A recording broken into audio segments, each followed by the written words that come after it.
Good morning and welcome to this meeting of Mid-Suffolk Planning Committee. I'm Councillor Sarah Mansell and I will be chairing the meeting today. This meeting will be broadcast live to the internet and will be capable of repeated viewing. The meeting will be recorded except where there are confidential or exempt items. If any member of the public attending the meeting objects to being filmed, please advise us immediately and we will ensure that they are not included in the filming. Members of the public and the press may record, film, photograph or broadcast this meeting when the public and the press are not lawfully excluded. If you intend to do so, please could you inform the committee clerk. May I request that mobile phones are on silent or switched off and that your laptops are switched to silent, please. If you hear the fire alarm, please leave the building immediately via a fire exit and make your way to the assembly point, Ipswich Town Football Ground. So first of all, we have some introductions. We have on the front row, we have planning officers and we have the area planning manager, Mark Russell. Behind them, we have the legal advisor, Adela Luke, and the chief planning officer, Phil Isbell. And the first application that we're hearing today is one to do with public realm. So we have the head of public realm and parking services, Nick Christo, and Sharon Berry. So welcome. I think this might be your first planning committee. And then we have some governance officers to help the meeting run smoothly. Claire Philpott, Bethany Webb, and Alicia Norman. Thank you. So can I move to the agenda, please? Do we have apologies for absence and substitution?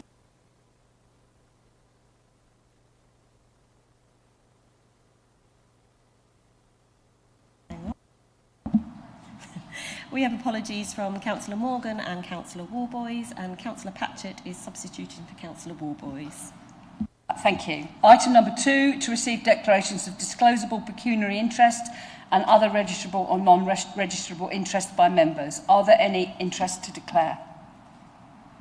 I'll take that as a no. Item number 3, declarations of lobbying.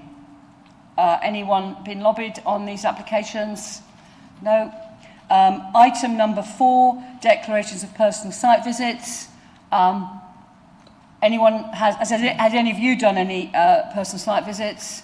I actually went to have a look at the footpath on Walnut Tree Walk last week, and I did cycle through Thurston, going past both Barrels Road and Norton Road at the weekend. So I better declare those as personal site visits. Item number 5, MPL 25-7, confirmation of the minutes of the Planning Committee meeting held on the 30th of July 2025. Are there any points regarding the accuracy of the minutes? If not, then could I have a proposer, Councillor Haddingham, a seconder, Councillor Hardingham. The governance officer will now conduct the electronic votes. Thank you, Chair. That vote is now in progress. Councillor Patchett, you don't seem to be appearing on my system. I'm just going to try and fix that, but can I take your vote verbally, please? Thank you.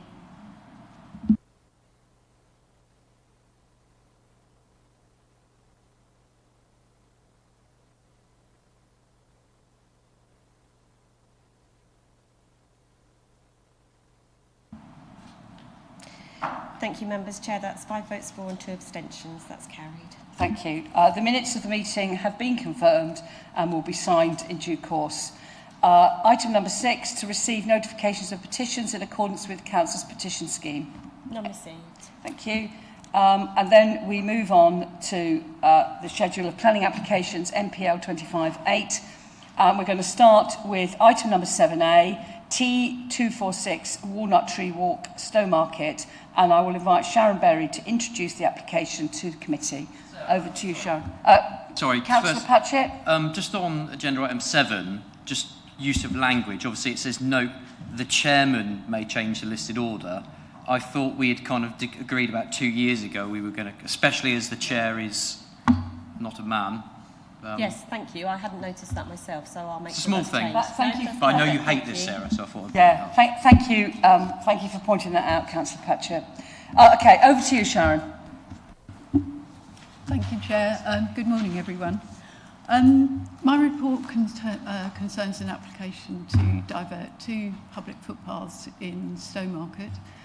The application's been received under Section 119 of the Highways Act 1980.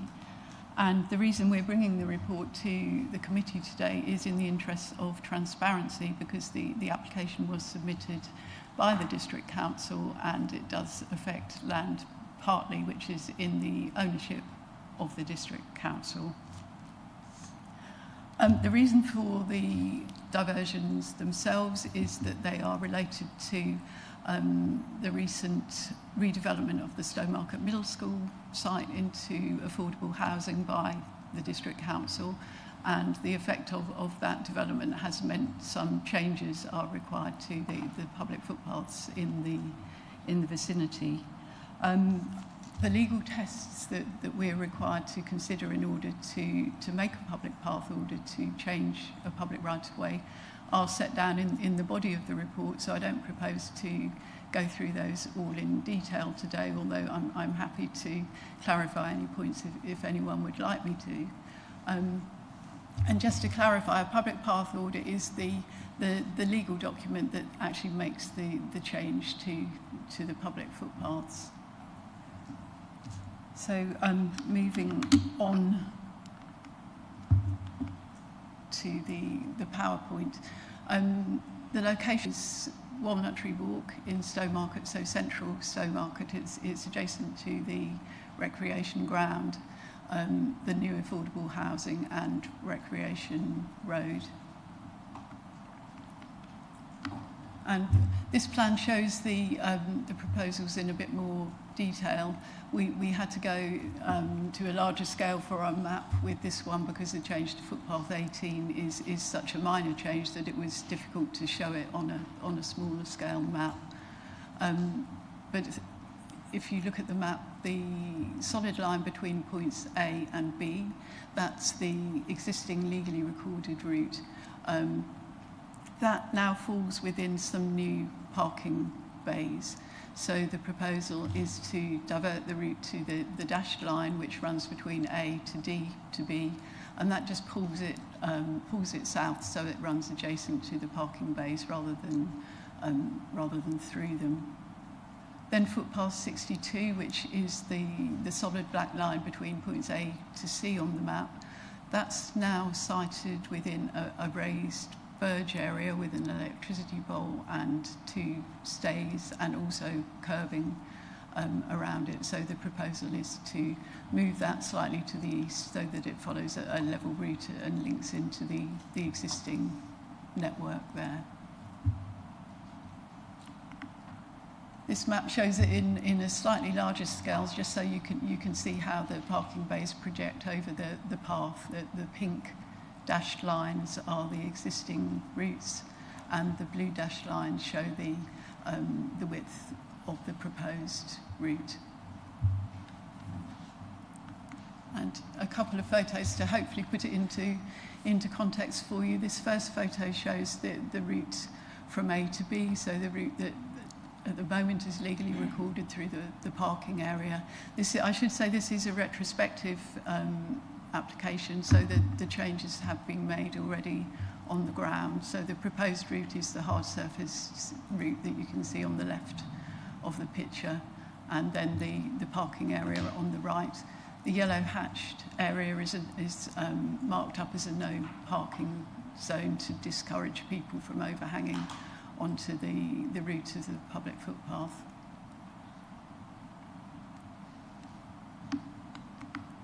And then footpath 62, this photo shows the footpath, which at the moment is recorded across the raised curb there with the electricity pole in it and the stays, and you can just see the front curb there.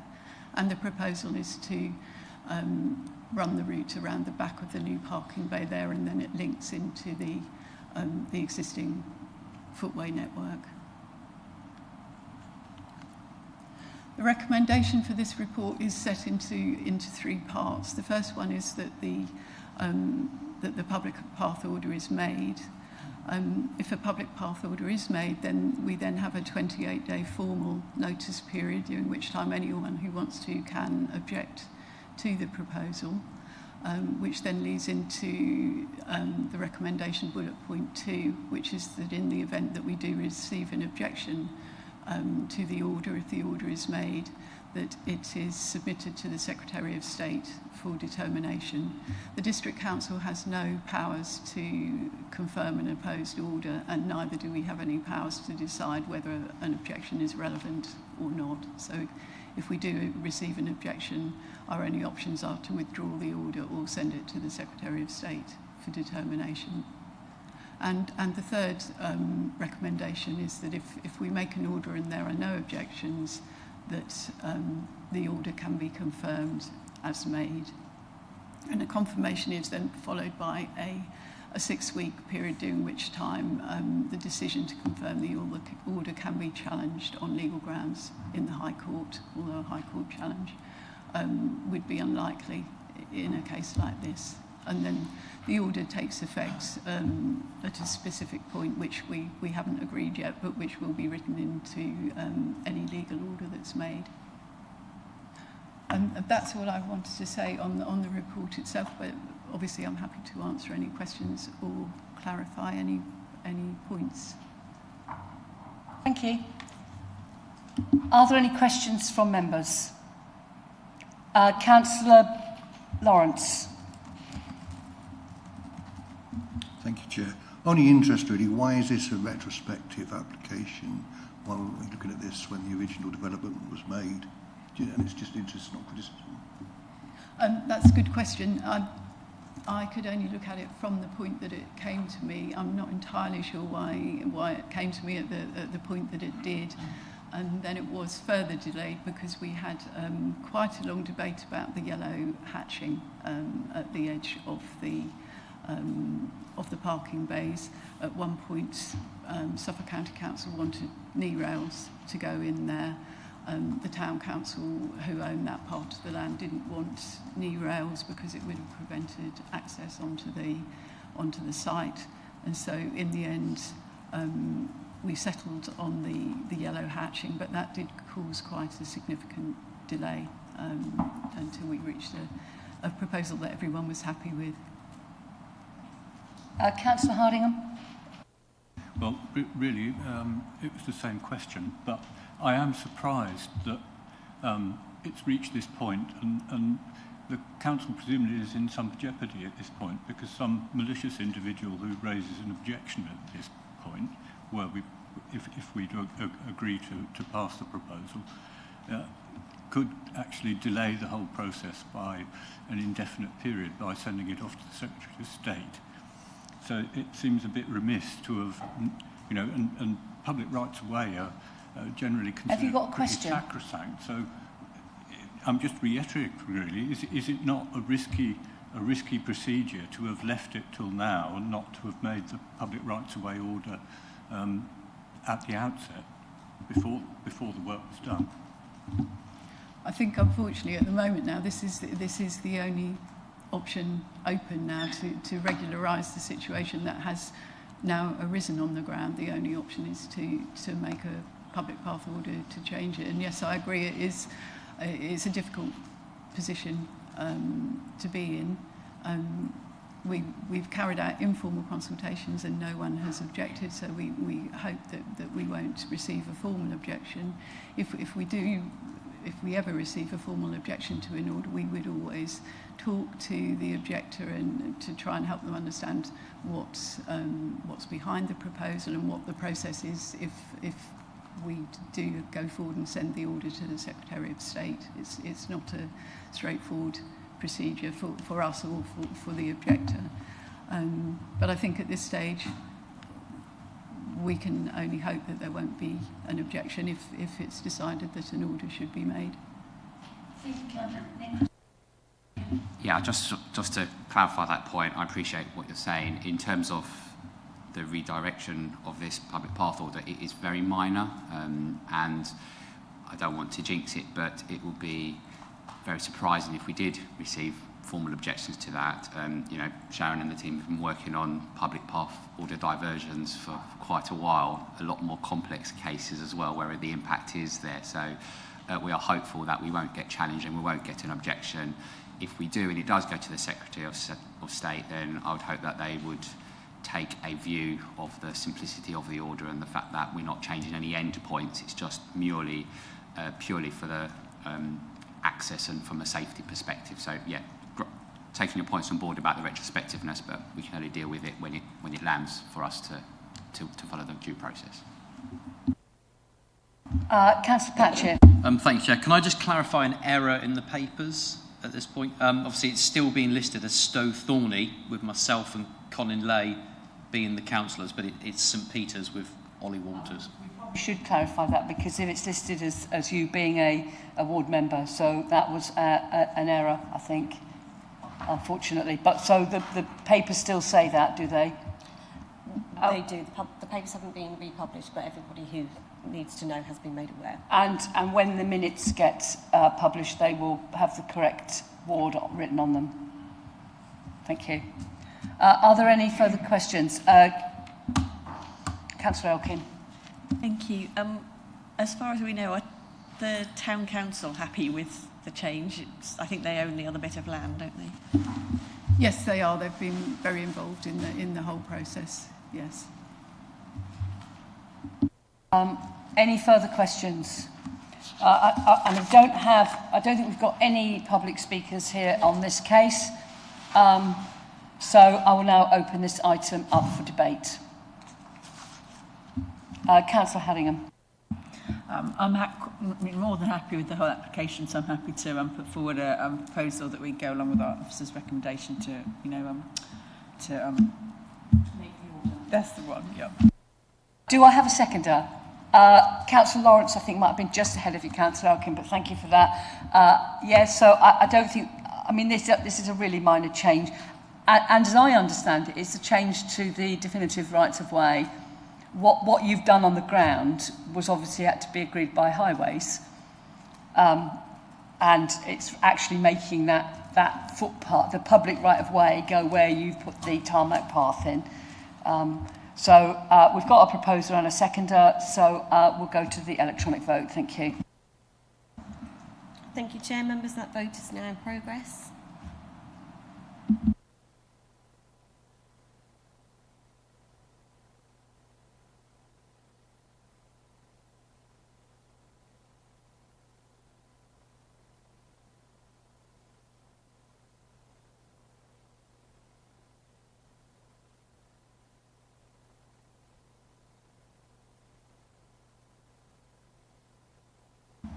Thank you, members. Chair, that's 7 votes for. That's unanimous.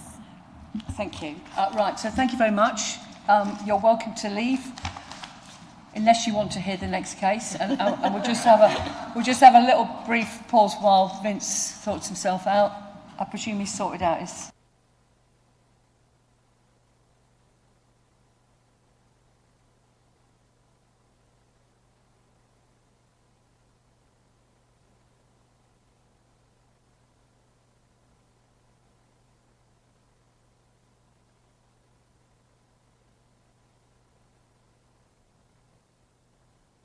Are we ready? Right, so we'll now move on to item 7B, DC 23-02429, land at Norton Road and land at Barrels Road, Thurston, Suffolk. And I will invite Vincent Pearce to introduce the application to committee. Thank you. Thank you, Chair. Good morning, members. This is a very complex application. And whilst I did a comprehensive report, there is quite a bit in the presentation as well, because I think it's important we explore all the issues openly and transparently. So as I say, this is a hybrid application comprising 2 elements, but it is one application. So one element is a full planning application for 3 dwellings on land north of Norton Road, and the other element is an outline application comprising 7 dwellings on land west of Barrels Road. I think in terms of housekeeping, I do briefly need to explain the table paper that members have. On the first page of the table paper is simply some typo corrections.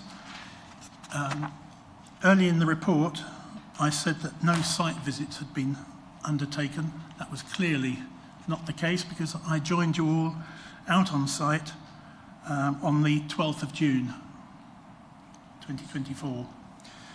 And the other correction is when we get to the recommendations, the numbering seems to have gone slightly awry. It appears as recommendation 2 and 3 as though there had been a recommendation 1 and that's disappeared. That's simply a typo. It should be 1 and 2, so there isn't a missing element to the recommendation.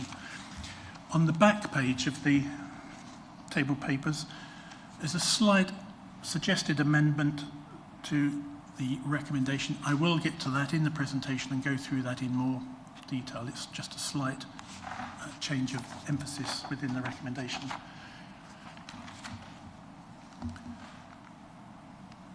As I say, those were the corrections. And we do need to just say that this presentation is merely to illustrate some of the issues in the report. It doesn't supplant the report as a material planning consideration. And as I said, this application, you can tell by the fact that it was first submitted in 2023, is a complex one. It has raised a great deal of passion within the village in terms of objections, particularly the Barrels Road element from residents in Stony Lane and from the occupier of Bridge Cottage.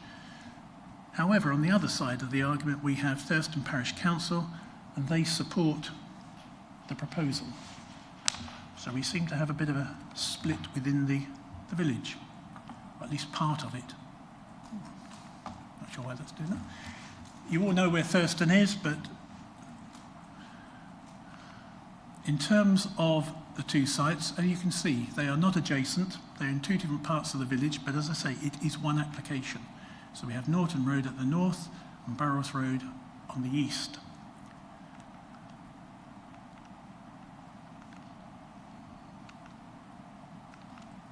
We're getting some. So if we put the two sites, which are sort of the two bullseyes,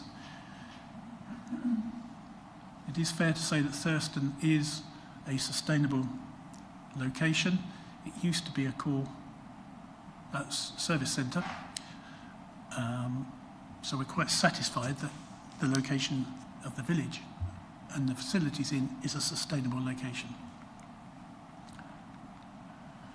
The first site, Norton Road, the red outline shows where 3 dwellings are proposed. So on the left we have Pakenham Road running northwards and Norton Road running along the bottom of the site. In terms of the site area, on an aerial photograph you can see it's positioned thus. Within that residential envelope there are 3 proposed dwellings. 2 are single storey and 1 is 1 storey with attic accommodation. Whether that counts as 1.5 or 2, I'll leave to the committee once you've seen the elevations. Arranged around a courtyard, set back from Norton Road and set back from Pakenham Road. The other site we'll be looking at is Barrels Road, a much amended application in terms of what is shown, numbers and the site area. So that is the current site area shown red. We'll go in a bit more detail as we move through the presentation. And again, you can see at the moment that it is open space. A lot of the northern part of the red and blue sites were used as private allotments. That use ceased after notice to quit was served on the plot holders. As I say, it wasn't a public facility, it was a private allotment. Members who were on that visit will remember we took quite an extensive walk around, and that just, so on Norton Road we went right across the site, we went round it, we had a good look, and then we also moved up, looked at the creamery and all the properties, the heritage assets on the west side of Pakenham Road. And in terms of Barrels Road, we had an even longer walk around and through the site. So we started off at the Church Road end, as members will recall. We went right through the Blue Land site, up through what were the allotments, out onto Barrows Road to the bridge. We looked at Bridge House, back round all the properties in Stony Lane, and ended up back where we started. I have pointed out the flooding issues in the report, and the 3 pink circles show where low flood risk surface water just touches the corner of the garden of plot 3. And in the top right hand corner you'll see that there is a low surface water flood risk on Norton Road close to the access, but it doesn't affect the access itself. In terms of Barrows Road, there are no flood risks within the red line. I think it's also worth pointing out the public rights-of-way connections around the village. The green dashed line shows indicatively the parish council's aspirations to create a circular route around East and North Thurston, a pedestrian-friendly corridor using public rights-of-way, prescriptive routes and paths secured under development. So everything in green is now access secured through development. The pink element is a prescriptive route. What is potentially available through both elements of the application, the blue dotted lines, is increased connectivity to help create that radial route around Thurston.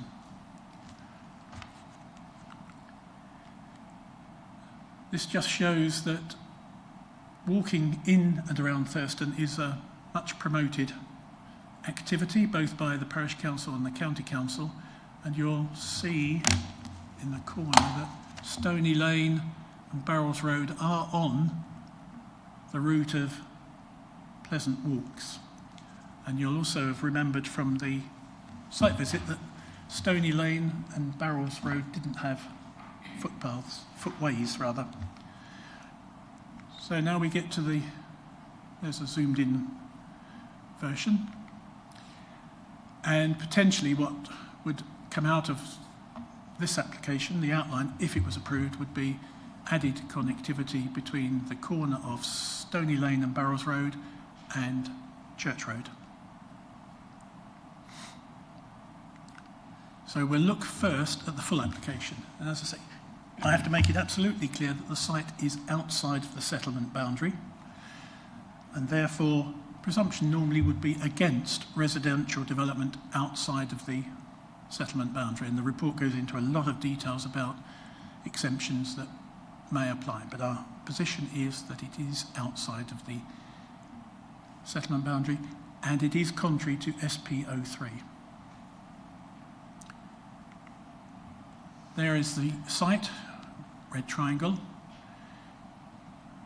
A great deal of new development has happened in terms of the Thurston 5, and development has encroached eastwards, spread eastwards, but there is still a barrier around Manor House, which sits here, which is the grade 2 star. So its current setting still has a full 360-degree aspect, which could be said to be typically rural. So the farmhouse itself sits within a rural landscape. Clearly, our heritage officers have identified less than substantial harm to the heritage assets, all of which sit along this side of the road, in terms of harming the setting of these by introducing built form in what is rural landscape around the farm. And we'll come into more detail on that as we go through. In terms of layout principles, here we have Manor Farm, and we have sought to keep any new development behind a line that runs at the back of Manor Farm. Our heritage colleagues disagree, but in terms of the principles, we also then wanted to restrict development to resemble a typical farmyard grouping. And we used the existing grouping as a benchmark. This was the original proposal, and we had 5 units proposed. And as you can see, they were closer to Norton Road. They extended across the whole of the site. 1, 2, 3, 4, 5. That we felt was absolutely unacceptable, just in terms of layout and impact. As you can see, at least 2 of those units were well forward of the rear line of Manor Farm, and so intruded quite significantly. What we now have is a more modest proposal comprising just 3 dwellings on a much smaller part of the site. You can see that all of the dwellings are now set back behind the rear line of Manor Farm. There isn't anything forward of the front of Manor Farm. And the grouping of buildings is now broadly in keeping with the quadrangle or 3 sides of the traditional farm group that sits behind Manor Farm. Here we have Donkey Corner, as it is known locally. This here is the application site sitting in this corner.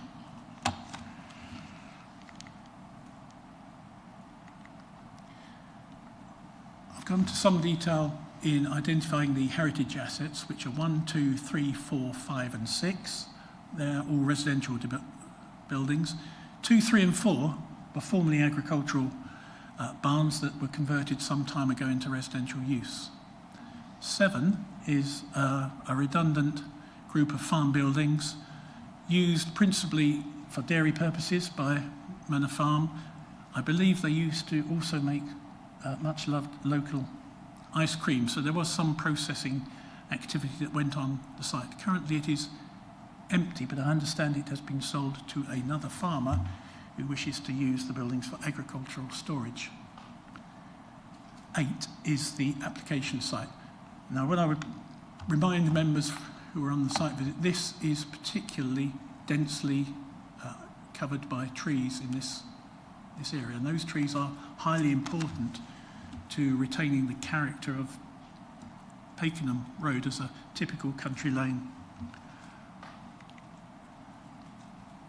I did have the fortune to get up onto the roof of Manor Farm, and I have taken a 360 video. So here we're looking across, you can see the new Linden development in the distance.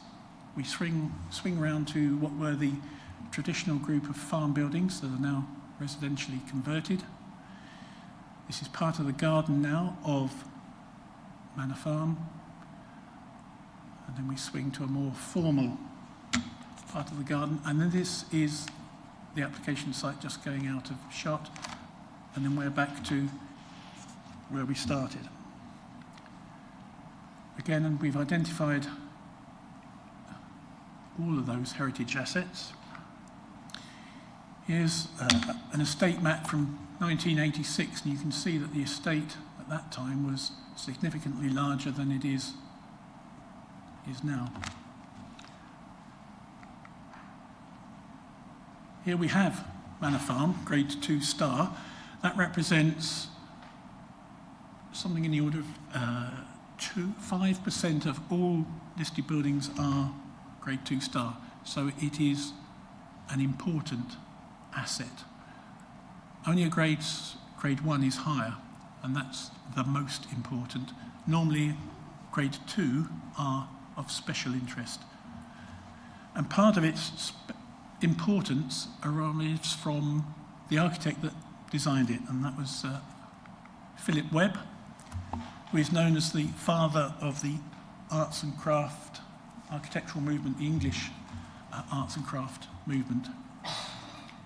Inside the building, it is amazing. It is in original condition, as designed by Philip Webb. But we're not looking at the inside of Manor Farm. We're looking at the impact on the setting that might arise from the development. Here's a map from 1903, and as you can see, there were a larger cluster of farm buildings. The piece in blue was removed some years ago, as part of this residential conversion. And when we see the photographs from the time, you'll see why they were past restoration. Here's a map from 1945, and the blue area is the bits of barn that have been removed in the recent past. So here we have Lady Green Cottage, which was part of Lady Green Barn. The significance of Lady Green and the Lady Green plantation has links with the brewing family, the well-known Suffolk Brewing Company. Here is Lady Green Barn back in 1996. This building was removed because it was effectively shot. But this is what you saw on the previous slide, a rather nice conversion. So that's gone. Here we have Lady Green Barn and Low Barn, both of which still exist. Everything in blue has been removed in this slide, and everything in the blue shading has now been removed to expose the front of the barn as the residential conversion. Denham House, everything in blue has been removed, and what was left has been restored and converted. So here's Low Barn again. We also have a delightful grouping of 2 estate workers' cottages, flint-faced. They're not listed, but they are non-designated heritage assets. They're sort of typical estate workers' cottages. And we have what was the creamery with a host of assortment of agricultural and semi-industrial looking sheds. So here we have the first shot taken on our site visit, and here we're standing in the corner on Pakenham Road, just south of the former creamery. And as you can see, it is largely meadow. We understand it hasn't been actively farmed, but may have been used for hay. Apparently in days of yore, cattle were put on it when the creamery was there to graze within the meadow. And you can see in the background the established tree line on Pakenham Road. On this plan, you can see the land here that is being offered for transfer to the parish council by the owner. And this element, shown in the pale purple, would remain as private woodland, so that wouldn't be conveyed to the parish council, and it would be managed as woodland on behalf of the residents. So they wouldn't be allowed to encroach, put gardens into this. Effectively, it becomes a nature reserve managed on behalf of the residents by a management company. I want to highlight what is shown in this corner as a maintenance access for the parish council. Obviously, were you to grant planning permission and were the parish council to own this land, they would want to manage it. We are very unhappy, as is the Highway Authority, at the prospect of having a new access here, because in order to achieve the site splays, it would require the removal of a lot of this established and very important tree and hedgerow. What we are suggesting is that this plan should be amended to show a maintenance access from this point, where it's proposed to have the main access to the residential development. Appropriate visibility splays can be achieved on Norton Road, but there will have to be some hedge removal and replanting. So that piece we're not happy with. What we're suggesting is an alternative that looks something like this, so that the residents would have their access and there would be a gate into the field that the parish council could use for maintenance purposes. Obviously, if it is just for maintenance, it would be a very low level of usage.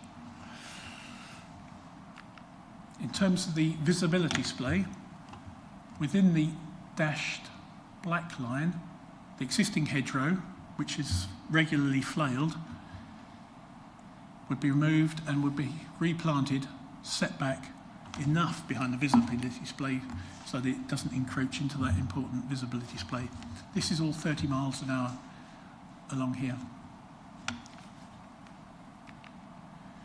What we now have is a traditionally designed group of buildings. The intention is to give them an appearance of agricultural buildings that may have been converted.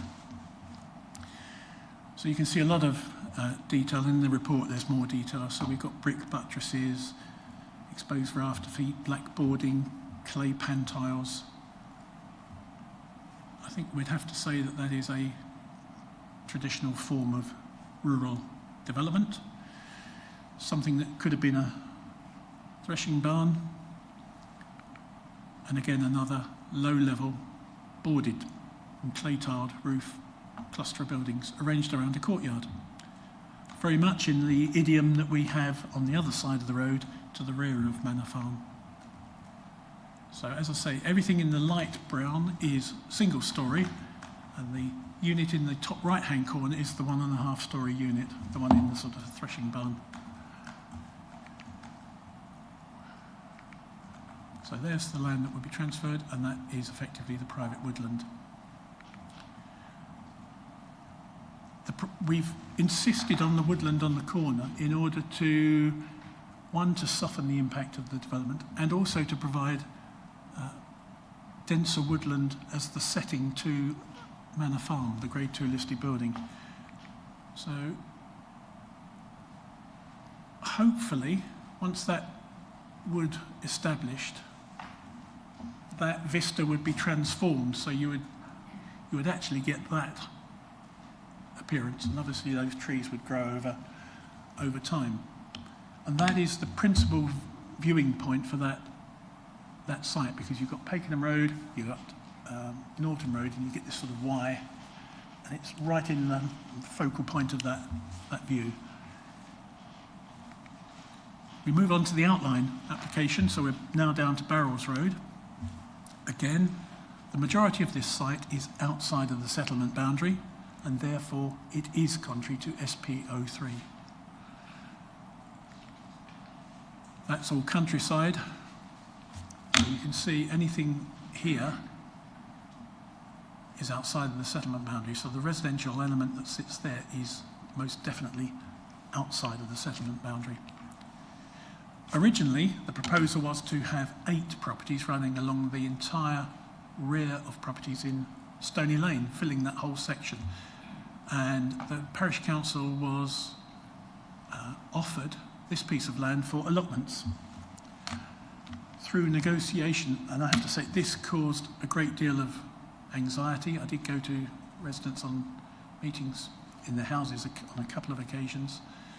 This caused great anxiety, because obviously everyone who lives here at the moment has access to this field, although it's effectively private land, through the back gates of their properties. And this was seen as something of a hideous invasion on their outlook, and potentially the peaceful enjoyment of their own properties. So we try to minimise the impact, so we encourage the applicant to have a much smaller residential site, which retained a great deal more of the field. Having spoken to particularly the occupiers of Bridge House, I was concerned that this development was coming too close to properties here, and these back gardens effectively touched the back gardens of a smaller group of properties on Stony Lane, but nevertheless it was still touching the backs of those properties, and that felt like an unfair intrusion in terms of the proximity. So the latest version we have, there are now buffers to the north and to the west of Bridge Cottage. This would form part of the land that would be transferred to the parish council, so there wouldn't be development in these areas. The 2 blue circles, that's Moffley Cottage, which isn't listed, but it is a non-designated heritage asset, nice flint-faced cottage. It looks as though it was a series of cottages previously that's been merged into one. And we have Bridge Cottage, again, not listed, but a non-designated heritage asset. We have 2 properties over here that are outside of the application site, the bungalow and Apple Tree Cottage. Were members minded to grant planning permission, it would not convey any authority to demolish those properties because this is outside of the application site. That would be a matter for the parish council to pursue separately.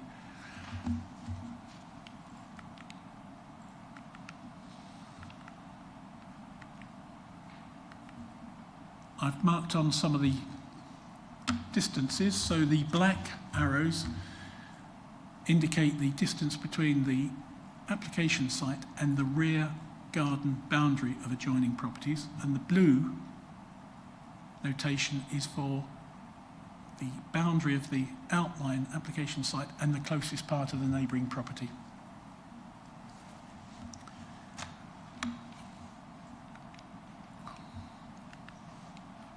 Included in the proposal is for the creation of this passing bay on Barrels Road. So the access is here, almost in the same position as the existing field gate, and then this allows vehicles obviously to pass, is a passing place. That would involve some removal of trees and hedgerow on the frontage and replanting setback.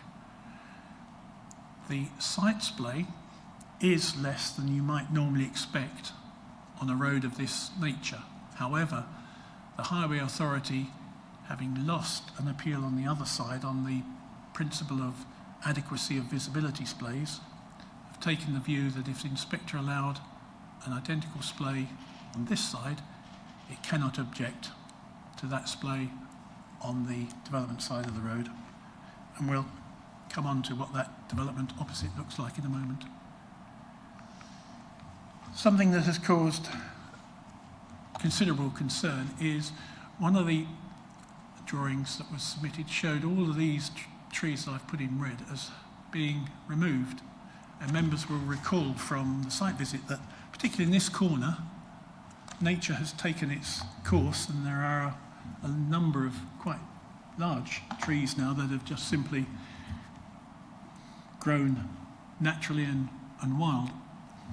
And if we're looking at an Arcadian density, which we are, a very low density, it seems perverse to allow the landowner or developer to clear all those trees to have effectively a blank canvas, when it ought to be possible to devise a layout that incorporates a lot of these trees within the layout and creates a much softer, gentler environment, so that we don't get a sort of a normal estate layout, but we have something that really is quite exciting and innovative, and potentially more in keeping with a rural location or edge of village location.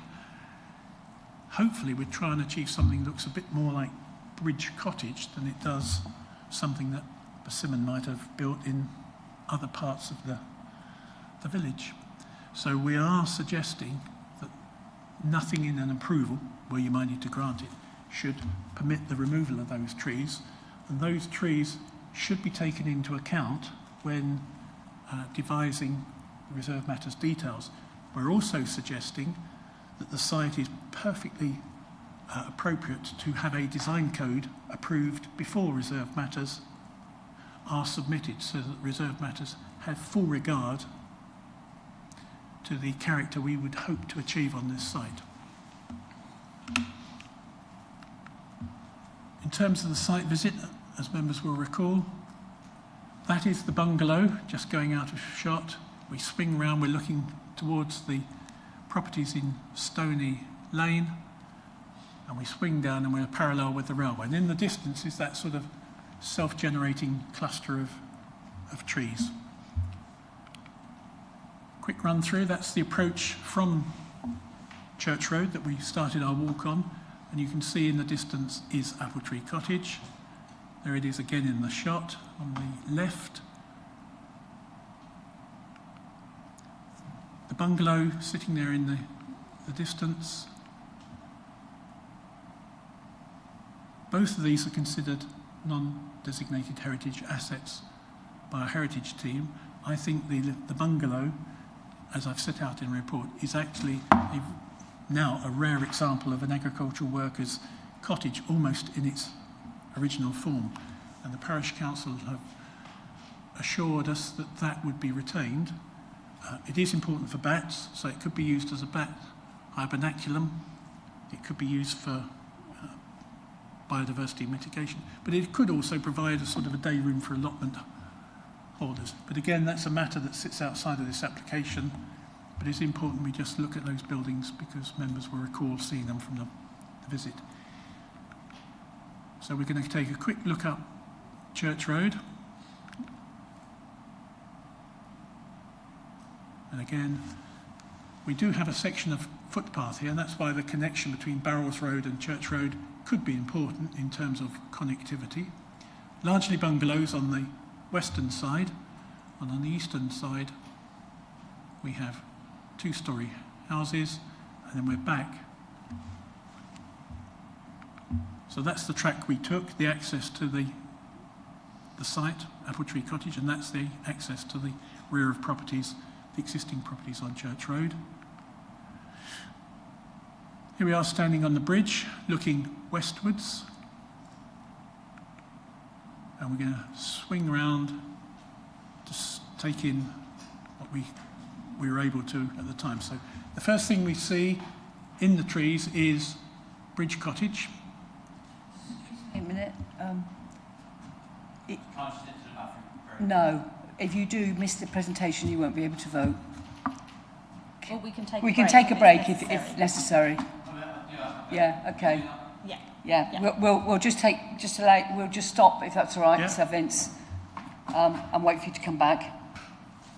Yeah.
Yeah.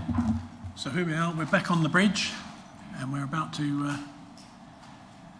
take in the vista. Behind those trees is Bridge Cottage. Now, as you'll recall, Bridge Cottage is actually much lower than the road level, because obviously the road rises to get across the railway. And in the distance you see the new development, Rooksmead, swinging round. That's a shot of Rooksmead. There you can just see the roof of Bridge Cottage from Barrows Road, nestling in amongst the hedgerow there. I did get an email this morning from the occupiers, Alan and Linda.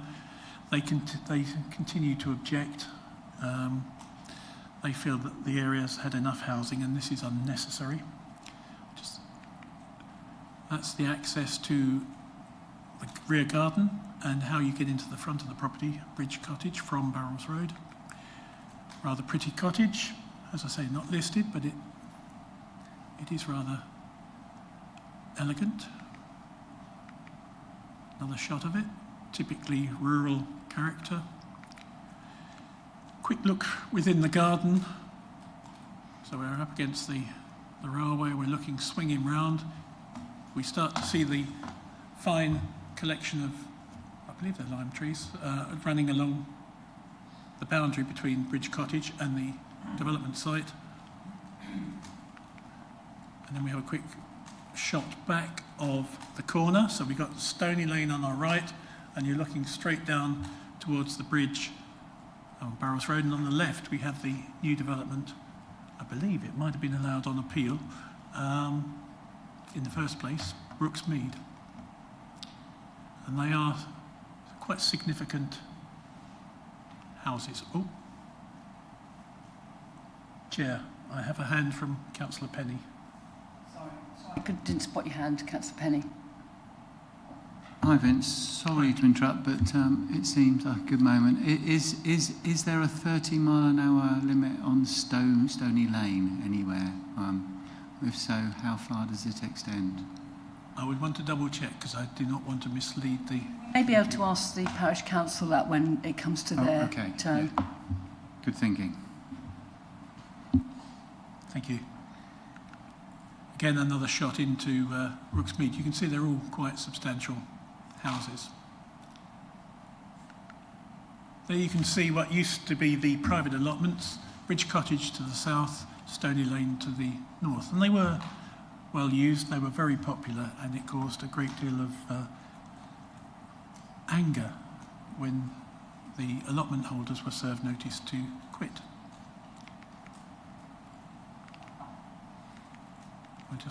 There is Malfrey Cottage, rather lovely flint-faced building with a slate roof. That's the existing field gate. Hedgerow on Barrows Road frontage. So we're going to move along the Stony Lane boundary so you get a clear view of what overlooks the site.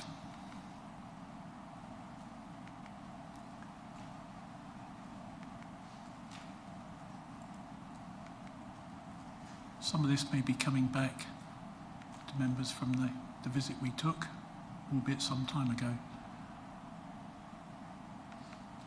So some are closer than others, but they are all rear boundaries. The green dotted line merely shows what was the extent of the private allotments at the time. All those buildings have been removed and the land is gradually reverting to nature. We're going to swing round from effectively the rear of Malfrey Cottage, just to take a look across the site. In the distance, just coming up, is Bridge House, tucked away just in the corner. You just see the roof of it, swinging right across what were the private allotments, and we're looking along the rear access, the informal rear access, to all the properties on Stony Lane. Another quick shot, again from that rear element behind Stony Lane.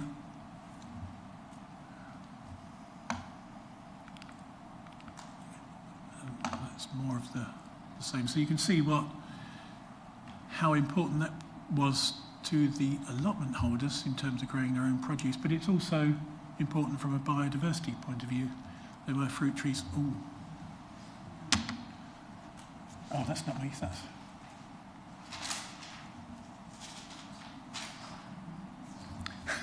It looks as though it wants to upgrade in the middle of a committee.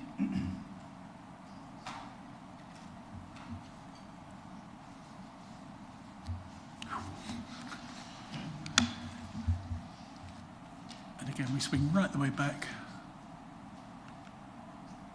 And again, another shot. You can see the corner, northwest corner. And I'll just take you one more time so you get a clear view of all those rear properties.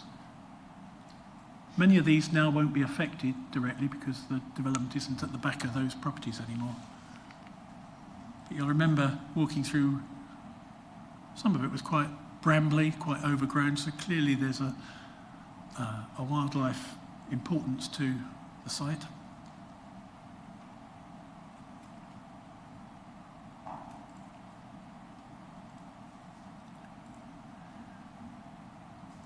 So that may make your head spin. Sorry, that might have been a bit too quick, but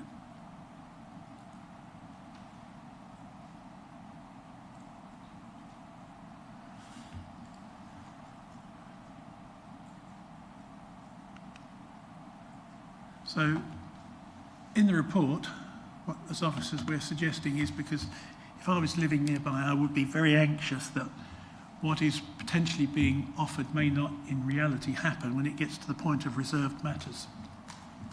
So we are suggesting that, one, there is the design code that should be approved before reserved matters are submitted, but also there should be conditions setting a maximum building height of 2 stories. We should set a maximum saying no more than 7 dwellings. That way we can ensure that there is this Arcadian character. There should be no attic accommodation with dormers. That the red line cannot be expanded, so that subsequently somebody couldn't come back and say, well, can we just take a little bit off of that gap between the application site and Bridge Cottage or the area to the north? No. You get what you see on the plan. It's all in the red line or nothing. We take away all permitted development rights so that you couldn't suddenly have somebody start heightening their building or extending it closer to neighbours once we'd granted planning permission. We would require a full landscaping scheme. And what I need to say is, within the original application, landscaping was set to be a matter to be determined by the committee. Clearly that would be perverse in a situation where we now only have a red line. So part of the recommendation is that that element of the application be amended to remove reference to landscaping as being a matter for determination now. And we would have another condition that prevented any trees being removed ahead of reserved matters being approved. In terms of the application, it is unusual to have a hybrid that has 2 elements, particularly when they are geographically in different parts of the village, but it's perfectly acceptable to have an application on that basis. So what I'm going to try and do in a series of images is trying to distill what it is within this proposal that creates harm and potentially public benefits. And we need to think about the proposal not as being 2 applications. What you're being asked to look at is the whole package. If you find one part acceptable and the other part unacceptable, the only option would be for you to refuse the entire application. We cannot issue a split decision. So you have to try and, when you're doing your own planning balance, weigh up all the pros and cons, but it's a package as a whole. Now, the report sets out all the harms that have been identified. So on the screen, obviously we've got Norton Road and Barrows Road. The diamond is actually sort of the whole package. There are clear heritage harms. They've been assessed as less than substantial, which is significant, and that's been assessed in a range of low to medium on both sites. There is clearly the policy issue in terms of the proposal being contrary to SPO3. And normally you would not countenance residential development where it is contrary to SPO3 outside of a settlement boundary. So in your heads, you have to say, is there something in terms of public benefits that outweighs that harm, that significant harm? There are clear ecological impacts. They potentially can be managed and mitigated.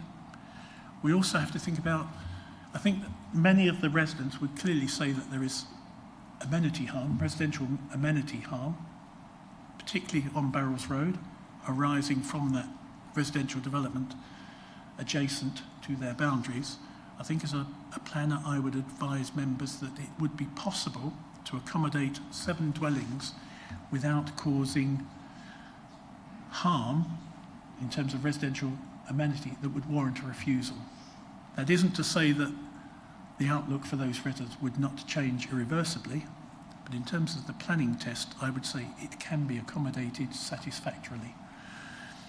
Flooding, you'll notice from the recommendation that we are requiring additional flood risk assessment and a drainage strategy, particularly for the Norton Road element. We've had material from the applicant that does appear to suggest it is all fine, and I went through some of the flood risk maps, but what we want to do is have those properly assessed by our colleagues from the Drainage Authority, and that's included in the recommendation. Highways, you'll have noticed the concern expressed by the Highway Authority, particularly in terms of the Pakenham Road frontage.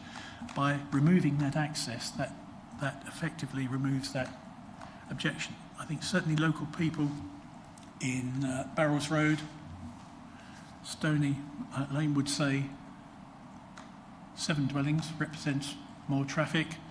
There aren't footways. That in itself is a hazard.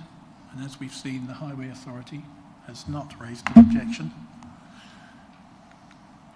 Public benefits, again, looking at the whole. So we have the 2 sites, geographically disparate. Each is providing a new element of what we might call a community benefit. Norton Road in terms of a newly accessible nature reserve and opportunities for informal leisure. Don't forget that comes at the price of having 3 dwellings. Barrels Road is a much clearer correlation in terms of the fact that the residential dwellings will effectively take away what was allotment space. It is effectively re-providing allotment space, and that allotment space would be managed by the parish council, and they would be public allotments. So you would be on the list, your waiting list, you would have a clear set of rules, terms and conditions would be clearly understood, the fees, and it would be managed as a public facility. But you also get that additional land, whether that's for informal leisure, some ecological enhancement. That is a matter for the parish council, were you minded to grant permission. Now, where we have an interesting element to this whole debate is, of course, the offer of transfer of the freehold of New Green, the entire central open space within the village, and the community centre that sits within it. At the moment, that is leased by the parish council and managed by the parish council. There is something in the order of 45 years plus, it's not 50 anymore, years of that lease left to run. And in the corner, and that might be something you want to ask the parish council, I'm not here to speak for the parish council, but I can clearly see that having the freehold of all of that land and buildings, which is the principal community facility within the village, does allow the community certainty around public accessibility into the future for all of that land and facilities for recreational and leisure pursuits. It also gives the parish council the certainty they require before they invest significant sums, whether that's £1 million, £1.5 million, whatever it is, from their own neighbourhood SIL and potentially the district SIL to enhance those facilities. I think it's recognised that the existing community centre, the demand on it is high. It is very well used. It requires new facilities, expansion, and in that way the community would have a direct say on the future of those facilities. The question is that outside of the planning application? Is it a material consideration? And that's something we'll dwell on shortly. Also within the package, because the total number of dwellings is 10, we can secure affordable housing contribution, and that's set out in the report. A sum would be payable to the District Council to procure affordable housing, and potentially we also get the connectivity benefits through the site to enable residents in Stony Lane, Barrows Road and the new development to avoid having to walk into the road. They can use a pathway through the site to connect to Church Road. In the scheme of things, that's a smaller benefit than perhaps the other elements. But all of those components all come together as part of the overall package. Each is contributing something that makes the package as a whole potentially enough to tip the balance in favour of allowing the development as a departure from your own development plan.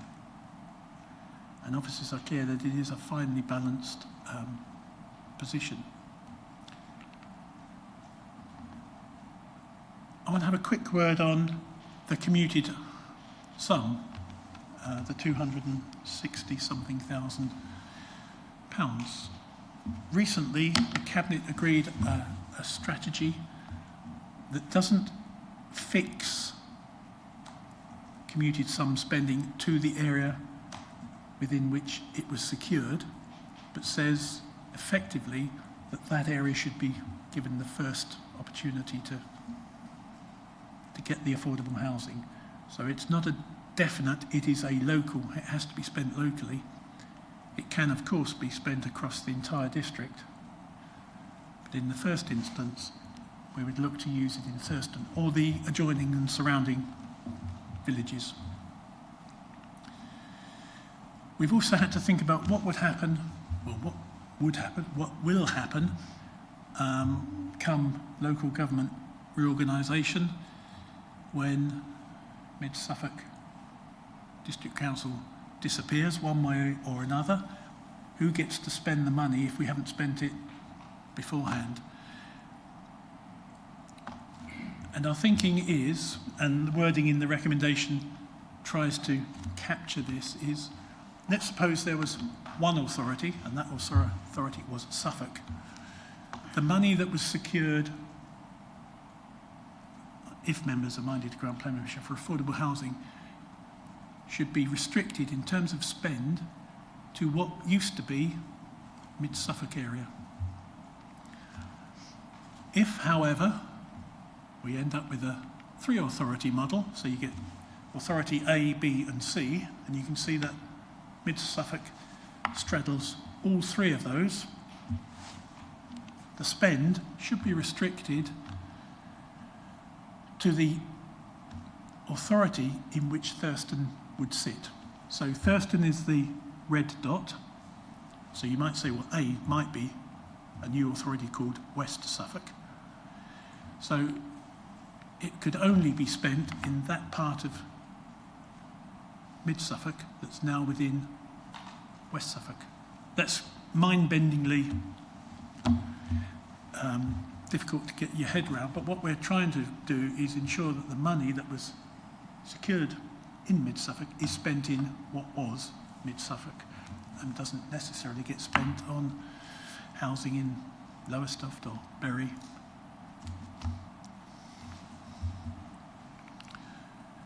So recommendation, again, is a complex one, and I do need to just touch on the tabled paper. So the only change we are suggesting at the moment to the recommendation in your report is the text in blue in terms of Norton Road. So what we are suggesting is that we require a community facility, ecological enhancements and poor spelling and landscape management plan for those areas that have been transferred to the District Council within 6 months of the date of the planning permission. I think it's important that this committee understands how that land will be used, and I think it's also important for residents to understand how that land will be used. One, we want to ensure that there's high biodiversity. We want to ensure that the ecological elements are mitigated, but also we want to be sure as to the nature of the uses, because we are sitting alongside existing residential properties. In terms of the Barrels Road recommendation, we've used the same additional wording, but we have added, in the case of Barrels Road, a requirement that the parish council provides an undertaking that it will provide a footway cycleway link from the western edge of the proposed development, because in the layout we will ensure that there is a footway cycleway within the 7 houses that goes to the edge of the field. We would hope, and I know it's the intention of the parish council to encourage connectivity, but I think we want the certainty as far as we can that that is within the parish council's ambitions, is to provide that ultimate connectivity, because that's what in a sense allows people to avoid having to walk in the road, that they can actually walk in a safer route through the site. And we need that route to be adequately surfaced, to be of a type that can be used by anyone. Somebody pushing a pram, pushchair, wheelchair, whatever it is, we want that to be highly accessible. And on that basis, Chair, that is the recommendation to this committee. Thank you for a very thorough presentation. We now move to questions from members. So, Councillor Hadingham. Thanks. Forgive me, Vince, if stuff's been sort of superseded and I haven't sort of noticed what dates. But the holding objections from the flooding and the highways, you say you're going to ask for more information. So that's the flood thing, and the highways because of the different. Anyway, can you explain about that? Yeah. You've absolutely nailed it. Because we are suggesting that the maintenance access on Pakenham Road is unacceptable and should not be approved, the Highway Authority's objection falls away, because that was the point where they had the objection. In terms of the Drainage Authority, we do have FRA information. We want some more, and then we will, if you agreed the recommendation, the Chief Planning Officer, in consultation with Floods, would ensure that the latest information was acceptable. If it wasn't, then the Chief Planning Officer would not be satisfied, and he would have to decide how to proceed after that. Any further questions? Councillor Penny? Yeah, with a reference to the recommendation for Barrels Road, you've used the term for the transfer of land within a timely manner, rather than within 6 months of planning permission being received. Is there a reason why there's a difference there? I was trying to indicate something as quick as possible. I think Phil Isbell wanted to come in now. Thank you, Chairman. We'll leave it for the moment. There is a point about the land transfer question, but just for the moment I'll leave that, and we'll come back to that further in debate. Can I come? Yeah, you can come come back. back. Councillor Penny, that might be a question that you wish to put to the parish council. My understanding in discussion with the landowner is that he would want that transfer to happen almost upon the grant of planning permission. Okay. Councillor Elkin? Thank you. With the Norton Road site, where the land is going to be taken over by the parish council, is there public access there? Because you were describing the sort of access road as being for, maintenance, but not necessarily members of the public to get into that land. I understand the question. It's something I deliberated upon myself, because on the one hand, if you want it to be a nature reserve, do you actually want to encourage public access? And that's part of the reason why I've amended or suggested amending the recommendation to include the management plan, because I think it might be possible to allow limited public access for connectivity, but not necessarily to have people traipsing all over the meadow if it's intended to be a nature reserve. And I think between the parish council and our own public realm team, we ought to be able to come up with a solution that, if it is going to be nature conservation, we ensure that it's appropriately used. Do you want to come back? I had another question about that site. Yep. Thank you. With the flood risk map, it looks like 2 of the roads are actually quite deep blue in the event of any flooding. I think the Pakenham Road further down. Basically, is there a way out for people if from that access, even if the access road is clear, is there anywhere for people to go if there is a flooding event? Yes. Any further questions? Councillor Hardingham? Thank you. Well, the first question in my mind was the number of allotments lost and to be gained, because it looks as if a substantial area of the Barrels Road plot was actually allotments at one time, and I suspect it wouldn't be possible to replace that number.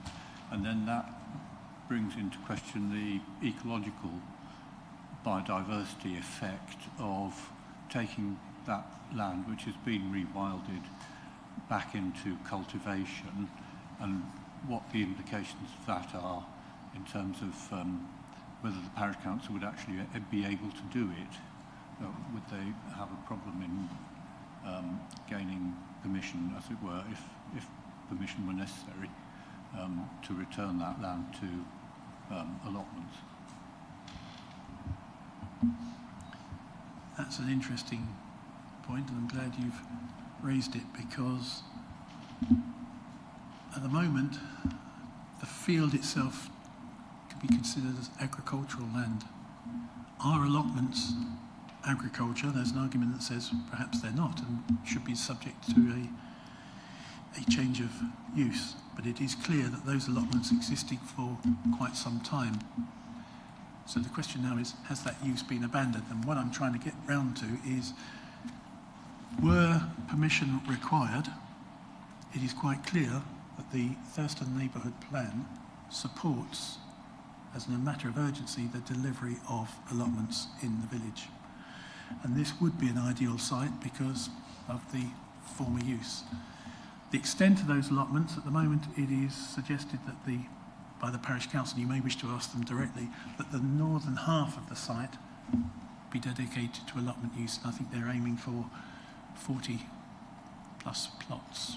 But that's a matter that you may wish to ask them, and it would be a matter for the management plan as well to be agreed, because you're right, we want the ability for public allotments, but we also want the ability to it be a viable ecological and biological mitigation area as well.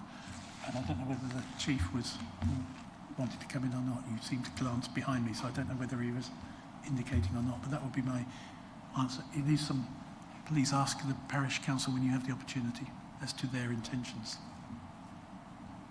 Thank you. Any, Councillor Patchett? Thank you, Chair. With regards to the hybrid portion of this application, and I know it is allowed to have these dual applications even though they're geographically not connected. Is there any legal precedents historically where we have been able to order an applicant to separate applications? Is there any precedents where we have done that, and can it be done? Because obviously I think one is perhaps more contentious than the other, and it might be easier for us as a committee to pallet if we were seeing them as separate items. I was going to have a go. Who's going to... I'm happy to... Anyone going to answer that But one? I think what you have before you is the package, the two as one application. If you were unhappy with one element, you ought to, and you felt that was tipped the balance against the proposal, that would be a refusal. I guess it is also possible to indicate that were an element to be removed, the remainder might be acceptable. Now you might say, well, that ought then to require a fresh planning application. But what we're saying at the moment is that the package only works as a package. So i.e. permission for both elements unsprings the wider benefits.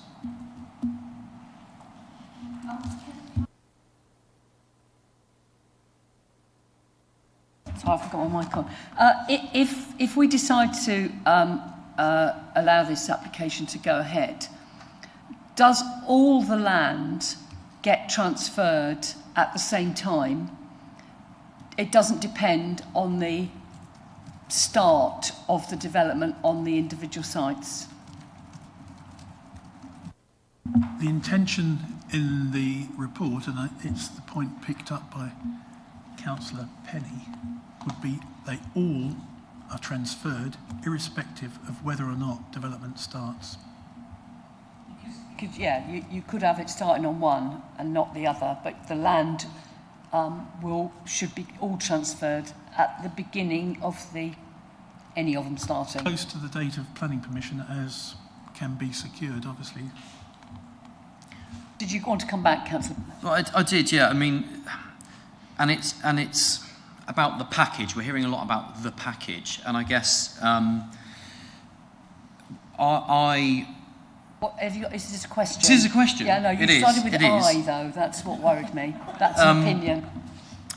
The question is, how much weight should I, as a committee member, be placing on this application on the land being offered versus the actual ignoring that and actually just thinking about the development itself and the impact that has on the village? So I think in the past where we've had there's been some sort of packages or offerings, or we could put a footpath in, we're steered towards, well, don't worry about that, worry about the impact that the houses have and the legality of whether these houses should be there. So my question is, we're being asked a lot to consider the package, but should we? Because it may not happen in the form that it's being proposed to us. It may not happen. So should I as a committee member be looking more at the impact of just the houses on their own and forgetting the package, really? I think this is I think Mr. Isbell wants to come in. I was going to say, a useful moment for the Chief and our legal advisor to chip in. Thank you, Chairman. It's the right question. So, firstly, the Planning Committee is, and you are the people who should decide the weight. It is for you to make your judgment about how much weight you attach to things, taking that question reasonably. And you know by law you are obliged to give the plan, our plan, the JLP, and the Thurston Neighbourhood Plan significant weight. That is a statutory obligation. That's your starting point. Only then do you start to look at other material considerations. Now, the package of land in question here, and there are two application sites. It's one hybrid application. And my view, and the advice I've given to committee over many years, is decide the application in front of you. If you don't like it, you don't like it. Don't try mucking around with it. Decide what's in front of you. And you can send a message about what you might prefer, but decide the stuff in front of you rather than try and engineer it. In terms of weight, the land within the application is a matter of the weight that you might attach to it for the benefit that it might deliver to the village, and ultimately whether it helps to achieve purposes within the neighbourhood plan, which are set out in policy. Policies 5, 9, 11, all of these talk around land. They all talk about community purposes and facilities, and you can see some of the objectives here fitting within them. So the transfer of land to the parish council of itself isn't, and I think we will probably, as debate proceeds, tweak the recommendations before you, but the parish council are not the purpose. The purpose is to make this land available for recreation, for open space use, for community facilities. It may happen to be that the parish council are the right body to have custody of that. So that question of whether those elements are enough for you to be satisfied is one thing. The complicating factor here is the New Green Centre proposition, which is of great importance to the parish council. And I think, as Vince has ably described in his report, is open to question as to whether or not that meets the tests of a Section 106. We'll get to my advice to you in due course on this, but it may well be there are other means that you can take comfort if that element of the package is important to this as a proposition. But it may well not be a reason under Section 106, because the Section 106 should logically be tied into those matters which are within the application sites or land in the control of the applicant. And to that extent, the allotment elements, the ecological elements, the community access elements are all capable of being a matter of weight. If you give them that weight, that's up to you. No officer can tell you what weight that should be. It is a matter of judgment. So how am I doing so far? Did you want to come back, or are you happy with that answer? No, it's fine. Thanks. Are there any further questions? Can I just ask for clarity on the late paper, on the actual recommendation? Both the full application and the outline application have a paragraph asking for an affordable housing contribution of £266,185. Is that two lots of that money or one lot of that money? It is one lot of the money. Just wanted to clarify because it's listed It's a listed critical twice. point. Thank you. Are there any other questions of the case officer? I'm sure there will be questions as we progress through the rest of the meeting. But we'll now move on. Is that the wrong piece of paper? Yes, I'm on this bit. Right, so we have... I now need to invite the public speakers, and we start off with the Parish Council. We have Vicky Waples and Christopher Dashper. You have your 3 minutes between you, and there's likely to be some questions afterwards, I would imagine. Thank you. Thank you very much. Thank you for the opportunity. And obviously we're happy to take any questions. There have been several raised as we've gone along, so I'm sure we've got the answers to all those if you would like to ask them.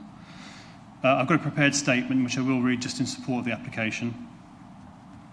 So as the committee will be aware, Thurston's been subject to significant development over recent years. Since 2017, 1,307 new dwellings, many of which are located outside the settlement boundary, including a number in Barrels Road, which has been part of the discussion today and very adjacent to the site we've been talking about, and several sites of 200 plus new homes have been approved in Thurston, effectively doubling the size of the village in 8 years. Infrastructure works as a result of these developments have concentrated exclusively on the agreements between the developers and the planning authority to provide road and education facilities necessary to facilitate the approval of the developments and mitigate the impact, and not on providing facilities directly for the benefit of the wider community. Whilst the developments have provided allocations of SIL funding, not one has provided a significant community resource or planning gain to benefit and directly support this rapidly growing community. SIL funding, of course, is beneficial, but without ownership of appropriate land resources and associated facilities that can be effectively developed to satisfy the needs of the community, in Thurston, SIL will never have a significant impact on the current and future needs of the community. Approval of this application unlocks 3 plots of land in Thurston, the ownership of which will provide the opportunity to combine land resource with SIL funding to provide accessible green space, village allotments, and a range of improved leisure and recreation opportunities for the benefit of all residents. The transfer of ownership of the 8 acres of green space land at New Green removes any concerns about the future of the lease of the site and protects the land in perpetuity for future generations of the village to enjoy. Ownership of the site also brings the added benefit of the New Green Centre, a facility at the heart of the village. A well-used and locally supported facility, the centre would benefit from redevelopment and future-proofing to provide for the growing needs of the community. With the transfer of ownership, the current arrangement requiring approval of improvements such as new play equipment by a separate freeholder will no longer apply. The application will unlock land at Barrels Green for the provision of new allotments, replacing ones that were previously there but were in private ownership and not in community ownership. an important and much requested recreational facility offering the opportunity to detox and grow fresh produce. Further areas of the Barrels Green site on Norton Road will be left as natural habitat, supporting an increase in biodiversity and encouraging indigenous species. All this is only possible through the transfer of the land to the Parish Council. In addition, all transferred land will achieve the added benefit of protection for any future housing development. The application represents a once-in-a-lifetime opportunity for Thurston, a significant benefit to the parish and its growing community, an opportunity that demonstrates incredible value for money, unlocking 3 plots of land for effectively £3, and the opportunity to then use SIL funds to invest in desperately needed investment into the new green centre, new allotments, nature and green space, creating facilities suitable for everyone and catering for a range of leisure and recreational activities for all ages. Thurston Parish Council has chosen to support this application because of the significant... Are you almost finished? I am, one Thank paragraph. You. Community benefit attached to it. The application represents the first positive planning gain for Thurston since the first of over 1,307 new homes were approved from 2017, and the only realistic opportunity to own suitable land to allow positive development to support the community going forward. We urge the committee to approve the application and allow Thurston to move forward with the opportunity to develop our neighbourhood plan and deliver our improvements for current residents and for future generations to come. Thank you. Are there any questions for the Parish Council? Councillor Hardingham. Well, thank you, Chair. I'll just go back to the question of the number of allotments and whether they would definitely come forward, whether you would be able to actually convert some of that land back to allotments, and what proportion of the area would you convert to allotments and conversely leave for biodiversity? Yes, thank you. We at the moment currently have a waiting list of 45 for allotments. We would anticipate doing at least 45, if not more. The anticipation is that a good 2/3 of the land would be given over for public allotments. We will have some community growing space as well, and we understand that there are some community groups that would like an allotment. So the ambition is to achieve as maximum as possible, but also we are aware that there are some ecological benefits that we do need to bring forward with the land. Okay. Any further questions? Can I just ask? Was there another question? Councillor Penny, did you have a question? Yeah. Yes.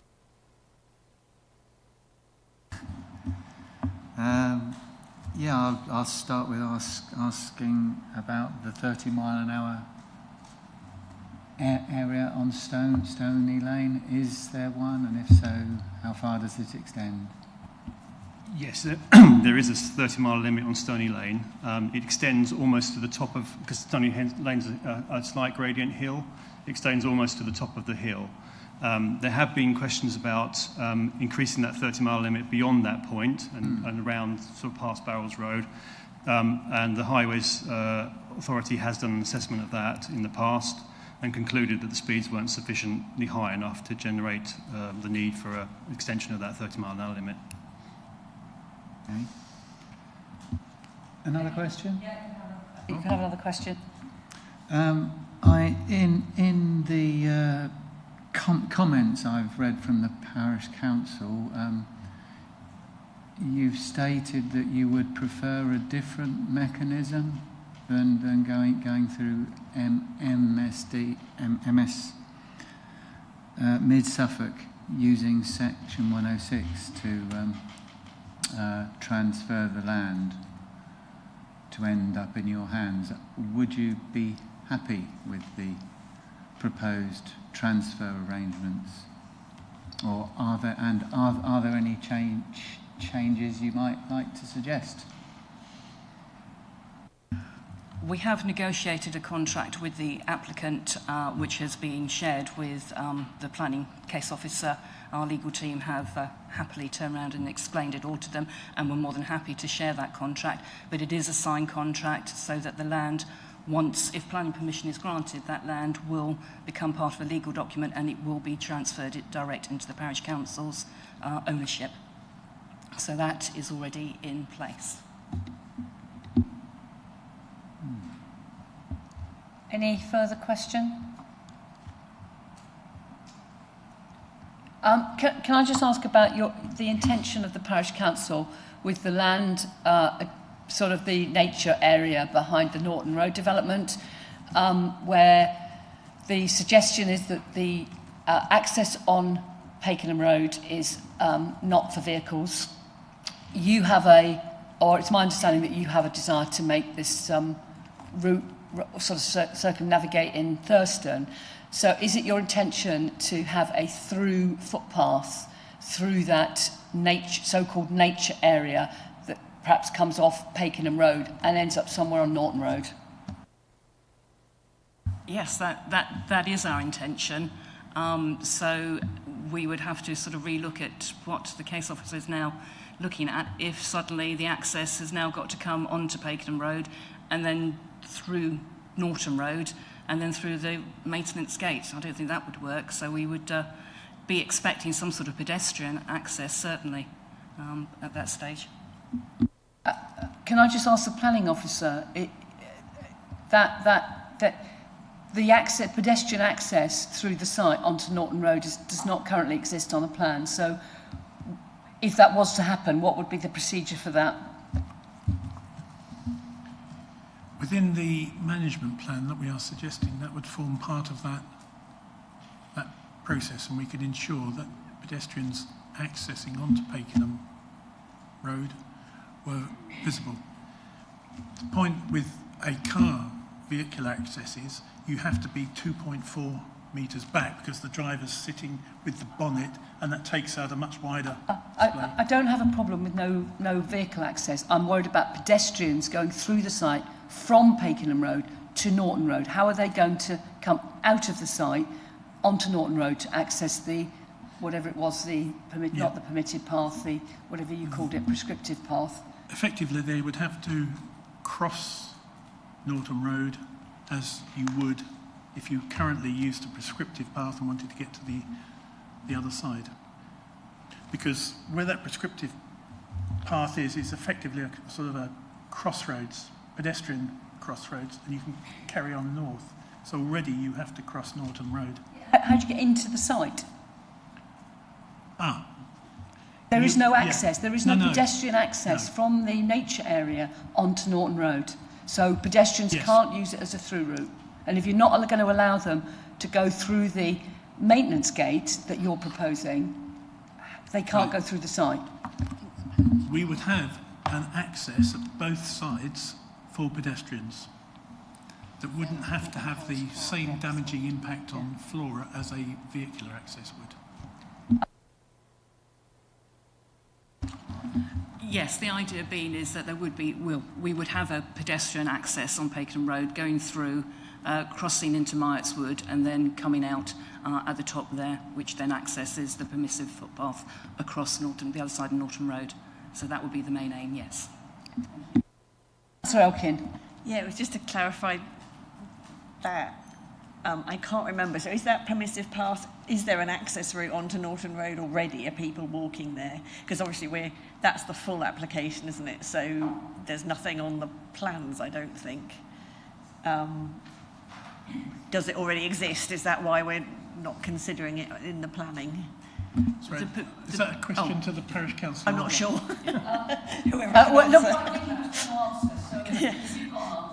The permissive path goes across a field, so yes, it's 2 fields. There's a strip that's left, and people just literally wander onto it. So there's no access point, there's no gates, nothing. It's just 2 fields with a permissive path that goes through it. So people already walk out onto Norton Road? The permissive path is south of Norton Road, opposite the site. Okay. If I'm right. Would it help if we just got that just put the map up. I forget which number it is, but...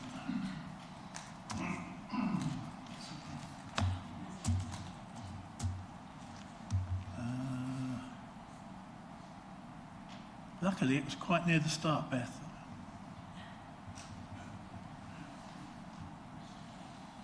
I've got it as slide 16, but it might be slide 23 in terms of the presentation.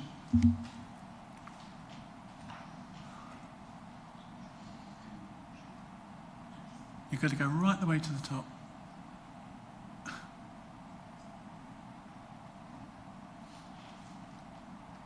Keep going. Bit more. Keep going. Bit more. Keep going. No, now we've passed it.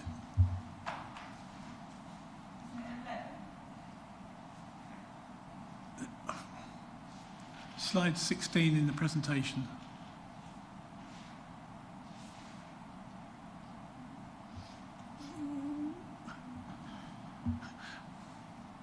Bingo. Excellent.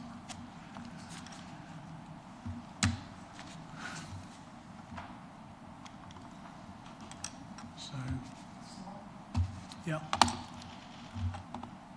It's my cursor. So the prescriptive path is this. Can you see my cursor? The pink, which connects through to footpath. Crikey, my eyes are bad. I was going to say 18, 16, and that's 17. So you get to Norton Road.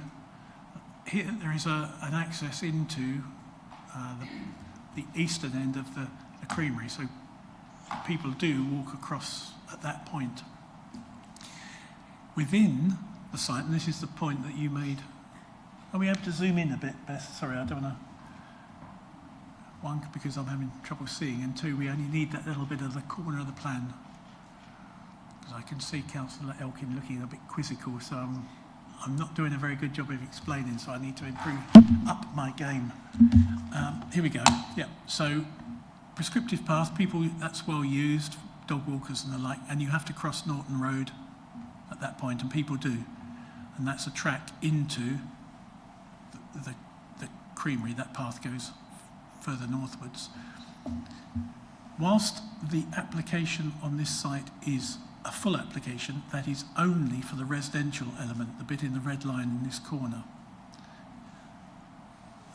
The transferred land is blue, so we do have the opportunity to work with the parish council to organise an appropriate link between this part of Norton Road and Pakenham Road in a way that allows us, or allows them, if they are the people who manage to create a nature area, but still have public access through. So at the moment, that route is not fixed, the blue dotted line, but the parish council has the opportunity to create one. And we will ensure that, and as Councillor Mansell said, at the moment, this is trees, so there would have to be a gap to allow you to get into the field and a gap at this end to allow you to get back out of the field. But that's all perfectly possible within the management plan were you minded to grant permission. And just to clarify for people who aren't familiar with the area, that double-ended arrow that is between the application site and the green line, that is a parish council aspiration, I understand, to work with the landowner and make that an access. Are there any further questions? So we are on parish council questions. Are there any more questions of the parish council? Thank you.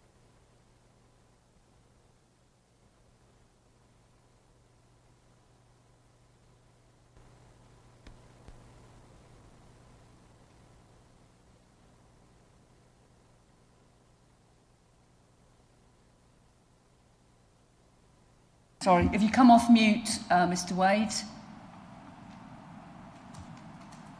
I'm off mute, I couldn't hear you. Sorry, I forgot. I keep pressing I'm out of sync with my button pressing on my mic.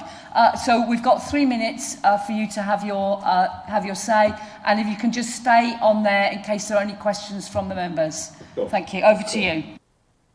Can I start by correcting a statement that the planning officer made earlier, that the new green was managed by the parish council?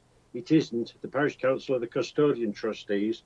It's the New Green Community Trust, which is a registered charity that manages it. I'm the chairman of it and had a meeting with the applicants, who are our current landlords, 18 months prior to their first submission. The subject of the meeting concerned the future of the village, and in particularly the role that the New Green could play to service the needs of a vastly expanded village community when the developments were completed. The centre was designed in the 80s for a much smaller population, and when it opened, it fulfilled all its needs. The current lease is only short-term, which seriously inhibits our abilities to be able to provide 21st century facilities for the village. The applicants concurred with this view and asked what I would like to see to rectify the position. I responded, a lease extension. And of course their question was, how long? And so as an opening gambit, I proposed to them 999 years. Their comment was, we might as well give you the freehold, to which I replied, thank you very much, that's exceptionally generous. They then added that they would go away and think about it.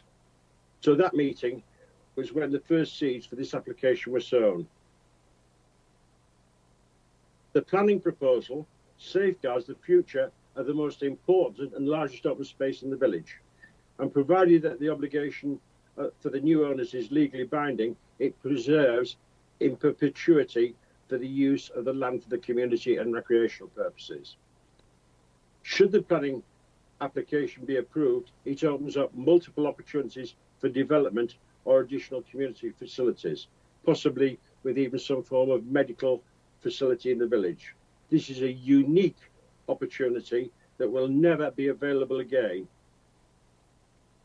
Also, the Trust, if it is approved, will work very, very closely with the Parish Council to evaluate what needs and additional benefits can be provided for the residents. I thank you for the opportunity to address you on the future of one of Thurston's biggest assets, which is unique in many ways, and conclude with the statement that the trustees of the New Green Community Trust unanimously endorse this application and hope that their views will be taken into consideration when you evaluate the proposal. Many thanks. Thank you. That's it. Thank you very much. Do we have any questions for Mr. Wade? Thank you very much. Thank you. So we now move to the agent, Phil Cobbold. Over to you. You've just got to wait for our timer to get down, before otherwise you'll be not have enough time or too much. Right, over to you. Thank you. I have a prepared speech ready. I mean, some of the points I'm going to raise are matters which have already been discussed in detail, but I'll still continue, and then if there are any questions afterwards. But, well, as you've seen and heard from Mr. Pearce's presentations, the applicants have worked very closely with the Council over the last 2 years to evolve these minor housing developments into a scheme which is both beneficial to the local community and acceptable in planning terms. The two schemes have changed considerably since first submitted to take account of consultee comments, local concerns, and to provide a greater level of benefit to the local community. The scheme at Manor Farm has been reduced in terms of site size and numbers, going from 5 to 3 dwellings and providing greater public space. The dwellings have been redesigned with the appearance of a range of converted barns to reflect and respect the setting of Manor Farm and the edge of village location. The outline scheme at Barrels Road has also been reduced in size and scale, and a landscape buffer introduced to screen and distance the development from neighbouring properties. As you all know, Thurston has seen rapid growth and expansion over the last few years, yet the level of community infrastructure has not grown at the same pace. If approved, this proposal will enable the Parish Council to secure full ownership of New Green, which is currently leased to them. Ownership will provide the Council with the full control over the community centre land, enabling the Parish Council to refurbish and expand the community centre to provide a wider range of facilities and services for the village. It will secure the long-term future of an important community hub in the very centre of Thurston. The proposals also involve the transfer of land to enable the delivery of new allotments in Barrels Road and a community woodland area in Norton Road. The woodland area and the landscape buffer in Barrels Road will also provide significant biodiversity enhancement of the land. It's acknowledged that these proposals represent a departure from the policies of the development plan, as both sites are outside of the settlement boundary for the village. However, neither of the sites are isolated. They are both within walking and cycling distance of all of the amenities in the village, including the railway station. Furthermore, the important community benefits of this proposal represent material considerations which weigh heavily in favour of the scheme and justify permission being granted. In summary, the proposal will provide economic, social and environmental benefits, fulfilling the three objectives of sustainable development as required by the National Planning Policy Framework. Thank you. Thank you. Do we have any questions of Mr. Cobbold? Councillor Lawrence. Yes, I'm a little bit confused now following the previous speaker's comments. It seems on one hand we have the parish council have got a signed contract for the new green area, and yet we're told that lease is actually with another organisation of trustees. So it's almost like it's behind the back. The previous speaker seemed to think that they were getting the benefit of the lease or the ownership for £1. So I'm not quite sure who the appellant is dealing with in respect of this transfer of that new green land. I think if that might be a question for the parish council. Well, both sides should know who the contract is with. Can I? I'm happy to answer that. Yes. So there is a lease document and there is a trust document. Both of them are written the same way. The parish council is the lease. The person who has the lease, is it lessor? Sorry, is the person who has the lease. We have the lease with the landowner. There is a management trust that has been set up to run the actual community centre, but we are the lessor? Lessee, sorry, my terminology. We are the lessee, so we are the ones who actually have the trust document, and we are the one that have the lease. Sorry, I'm not sure I understood the answer. Am I allowed to? Yeah. I think, Councillor Lawrence, you are suggesting what happens if you get the land for the £1, you then become the owner, the freeholder. How does your relationship with the community trust change in that setup? We are still custodian trustee of the trust. So they will still be there. They will be, we become the new landlord and they become our tenant. Okay. Councillor Penny. Yeah, that was a bit similar to the question I was going to ask, but I could also ask why the dwellings on Norton Road are so substantial. I know it's not necessarily in front of us to consider, but I'm just wondering why so big, basically. Yes, well, there's a number of reasons for that, and as Mr. Pearce has said, I mean, it's part of the design philosophy, if you like, is to produce a scheme which replicates or reflects a group of traditional farm buildings. That's always been the design philosophy from the beginning, but we've reduced the scheme down to 3. But also behind that is that, you know, this idea to provide 3 larger executive-style homes, which the other developments in the village haven't provided. Most of the developments of the house builders have been providing 2, 3 and 4 bedroom properties, so that they've not been providing the larger, more executive style homes. So it's a case of, you know, helping to provide a more, a wider spread of housing and a more balanced community. Thank you. Could I just ask a question? I may have misheard you, but I think in your representation you mentioned something about the transfer of a woodland area, but I was under the impression that the woodland area was going to be privately owned. So can you just clarify that? Sorry, yeah. When I said the woodland, I meant the other space around, which I thought was going to be provided as a community woodland. So the woodland area that was shown on the drawings, that's on the sort of southwestern bit of the housing, is privately owned. And could I just ask if you ever offered that to the parish council, or was that always going to be you never considered offering it to the parish council. Whether or not they want it or not is another question. Well, I think the reason for that staying in private ownership is because otherwise, if that went into, if that became part of what was going to be the community woodland, and those houses would effectively be in a little island with public access all around them, so that by providing that as a separate entity to be managed by a management company that provides the occupants of those houses with a little bit more privacy, but it also, as Mr. Pearce says, the idea of that area is to provide a visual buffer, so it's going to be an area of woodland, not something that's going to be accessible by the public. Thank you. Any further questions? Vince? Sorry, Chair, just picking up on your question and the answer given by Mr. Cobbold, I accept that restricting public accessibility is potentially a benefit for the occupiers, but I could imagine a scenario whereby that land was included in the transfer, but we made it clear that that isn't publicly accessible. So it is actually a piece of nature woodland that's part of the parish council's demise. Thank you.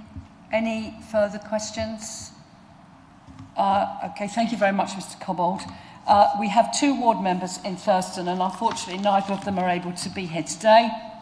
So we have statements from both Councillor David Bradbury and Councillor Harry Richardson, which I'm going to read out. So please forgive me, first time I've seen these. So first of all, we have a comment from Councillor David Bradbury. My current thoughts regarding DC/23/02429. This application for a small number of houses at first appears to be yet more development for Thurston. However, I support the application for the reasons given in the committee report. I note there is a suggestion that roof tiles on the Norton Road homes be a particular style. Can the committee ensure that if permission is granted that the applicant will be able to install solar PV panels during the build, or that the residents will be able to retrofit these, and perhaps battery storage stroke car chargers? I recall that other recent developments in Thurston, the builders were asked to either install PV or to install ducting stroke make provision to allow easy retrofit of PV without having to run cables along outside walls. Can we also ensure that the homes, if approved, are fitted with air source heat pump, which will ensure the residents are able to reduce their carbon footprint and their utility bills? If the black 1 by 2 metre panel PV are not considered suitable, can the applicant install PV pan tiles? These look like ordinary roof tiles, albeit a little darker than the brick red. I'm pleased to see that the applicant has worked closely with MSDC and Thurston Parish Council to try to ensure what is proposed will offer numerous benefits for the village as a whole.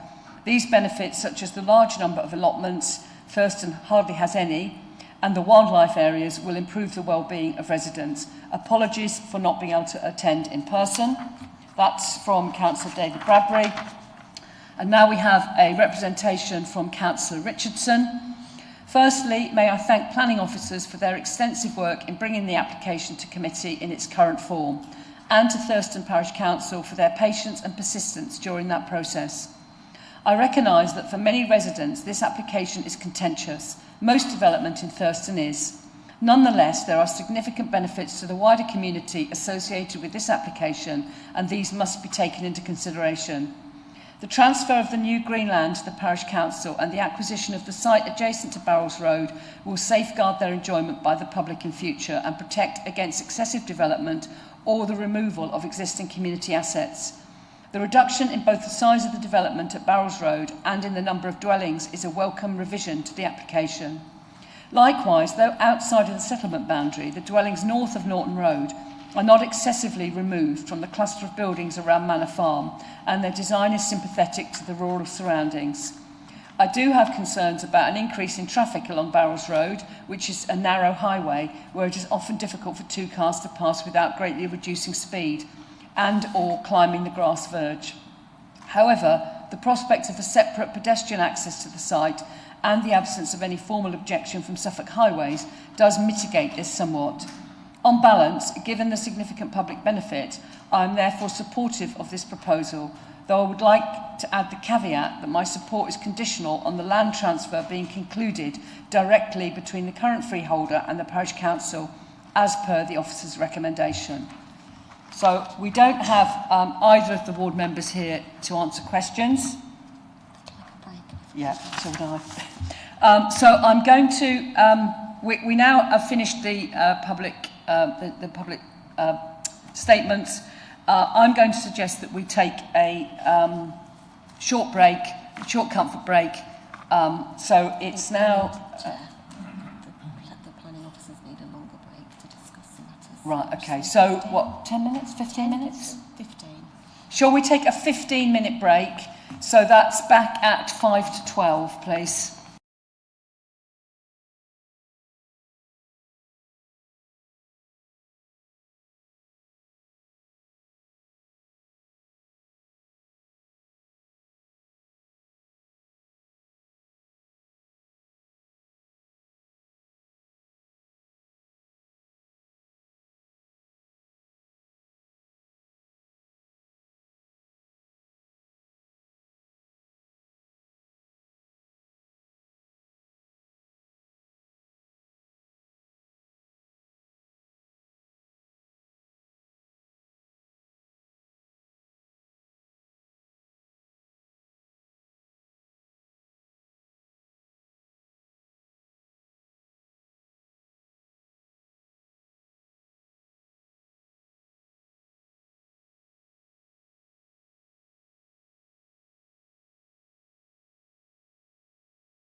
Welcome back to Planning Committee.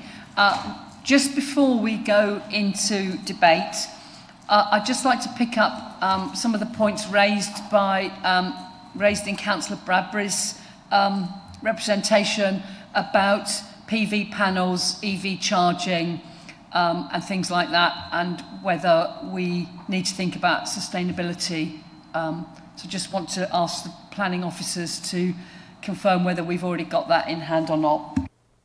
I haven't suggested those conditions, but they are now quite normal. So were you minded, we could have a condition on both elements to say, produce a sustainability statement where we'd be looking for air source and PV. And he also mentioned pan-tile looking PV panels.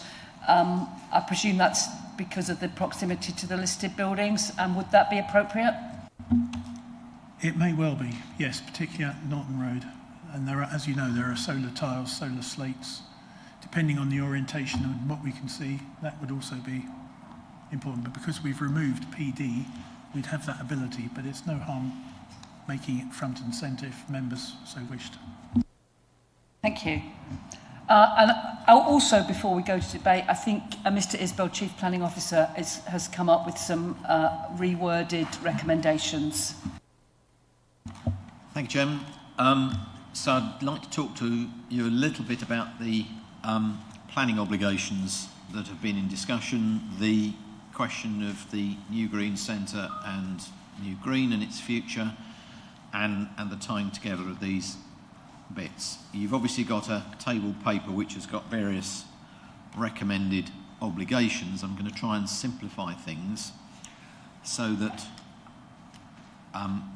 effectively the recommendation, as I'm now speaking to it, becomes that you have a section 106 that achieves a number of purposes associated with the planning application.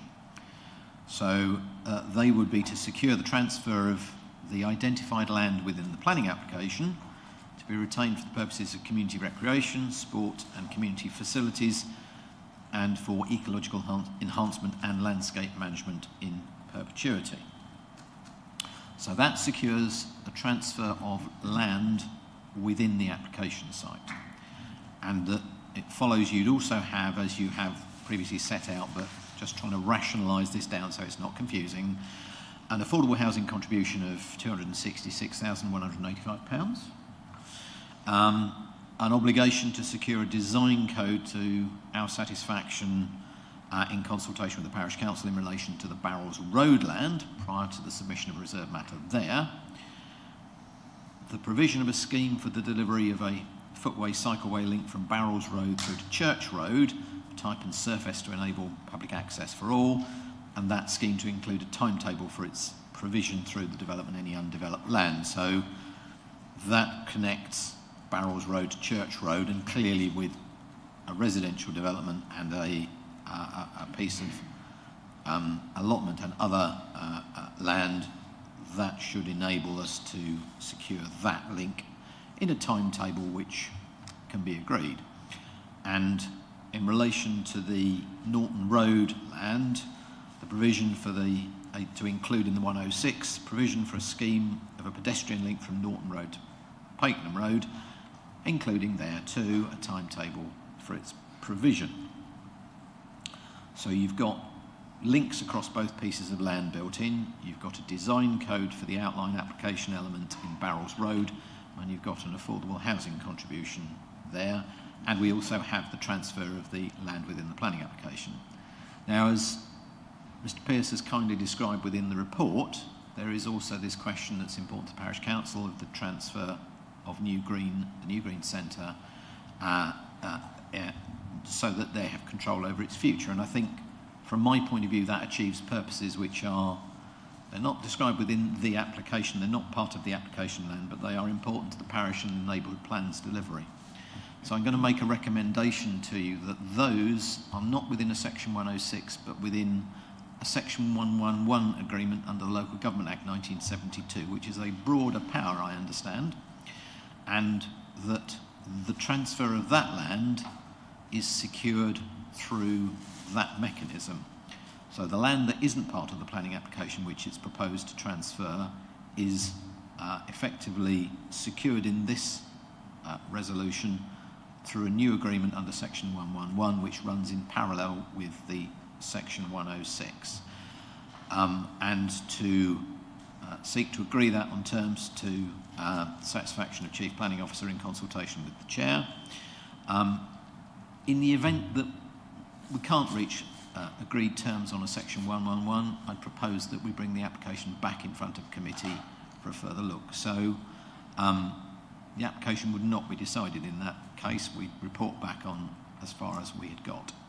So in essence, in your table papers, you have a recommendation for a section 106 to try and clarify which pieces of land are being transferred and how. I've tried to describe the transfer of the land within the planning application distinct from the transfer of land outside the planning application. The question of weight to be attached to considerations is always one for a planning committee, and the question of the package, you might consider that the related benefits of transferring land associated with New Green to be of limited weight, but it is up to you, and it is a package that's proposed here, and it's clear that there is consensus between the landowner and the parish council about that. So to that extent, there is a package here which does secure benefits. Whether they would reach sufficient of a section 106 test is questionable, and that's why we believe that a section 111 agreement is the right solution. So it's a slightly different vehicle, but it achieves pretty much the same thing from our point of view, and we would expect that to be completed and in our hands before the planning permission was issued, much as we'd expect the section 106 to be in our hands in advance of issuing the decision notice. I'm sure members will have some questions. I'll leave it there. Thank you. Councillor Penny. Yeah, thanks, Philip. I think that does help. Might I suggest tweaking the timings mentioned in the recommendation? So rather than in one place saying in a timely manner and in another place saying within 6 months, that there should be continuity, and it should say something like in a timely manner and within 6 months. Or just for continuity, I can't see why there should be a difference. Forgive me, the reference to the 6 months or timely manner, I think from my point of view, what is important is that all of these create a mechanism for the transfers of land to take place, and they are all in place before the planning permission is granted. If the parties agree to the timing, is 6 months or timely, is that the critical point? And if it is, perhaps can you clarify for me what, I may have missed the point there. I was just seeking to cover all bases, really. I think maybe the concern is that if the development doesn't come, or the the reserved matters application doesn't come through, we still want assurance that that land will be transferred. Is that what you're worrying about? To make sure that the whole thing goes, that the whole transfer takes place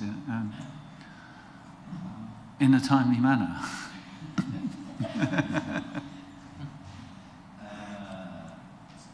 So, just so I'm clear then, so what you're concerned at is that the transfer takes place in a way that is quite clear and certain. Is that right? Yeah.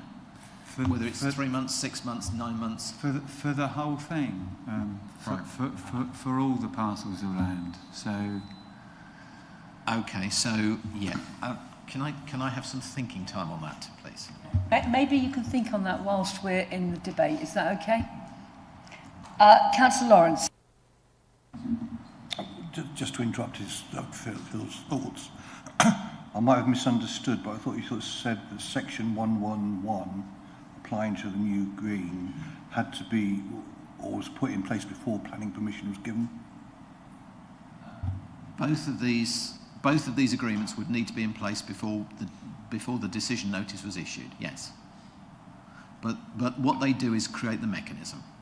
So they don't actually require the transfer. You don't need the transfers to happen, but what you need is the agreement to be in place so that you then know that the decision notice is issued, and we can then proceed. So. Sorry, did you want to come back? Yeah, just try and get this around my own head. So if the committee were minded to grant permission today, then the decision notice wouldn't be made of that decision or of that agreement until after these coming in. Is that right? No. If you issued a decision notice ahead of that, there's no reason, nobody would have any interest in signing these things. No developer would sign a Section 106 unless they were waiting on something. So you will always have these agreements in place before you issue the decision notice. So as you walk out of here today, you've issued a resolution, officers give effect to it, and at some point in the weeks following, the decision notice is issued, and that's the point at which the decision is taken. But by then you will have the Section 111 and the Section 106 in place that achieve the two transfer elements that you're looking to do on a timetable that may be completely different, but that arguably that timetable is one that works for everybody. So the applicant won't sign the 111 if it doesn't work for them, and if we complete that in consultation with the parish, then we have geared this so that we all know how this works. And in essence, the timing of these things, so what will happen after this is that arguably the landowner may well sell his planning permission onwards, somebody else may pick it up, and with the Barrels Road site you may well see reserve matters come in. Arguably the transfer of that land might need to be timed against the transfer, against the submission of reserve matters, so that before reserve matters are submitted, that's happened. With Norton Road, it's a full planning permission, you could probably walk away and build it, subject to all the conditions on it. So arguably that needs to happen before that is started, and both of those are sort of timings that you'd worked in. But if I can have a little thinking time, that would help. Vince, did you want to come back? And Councillor Patchett had his hand up. I was, but I don't want to interfere with the Chief's thinking, so I'll keep quiet. Councillor Patchett. Yeah, Chair, are we still allowed to throw a question to the Parish Council, or we can... At my discretion, yes. Okay. So do you have a question for the Parish Council? Yes. Which is tied into what Councillor Penny was asking. So, so based on the favourable outcome of today, have you had indication from the landowner that they would release you the land essentially quite soon after today, but even based on the outline planning permission? So, or will they hold back that land until all matters are reserved? So, is it, yes, we get the full and we get the outline, here's your land, or is there a pause until you get the both are full, essentially? It's just essentially what their agreement that they've got semi-written down.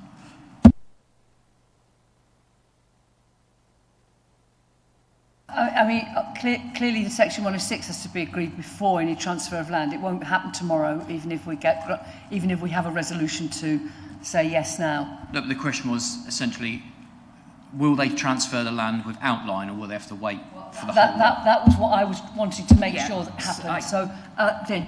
Okay.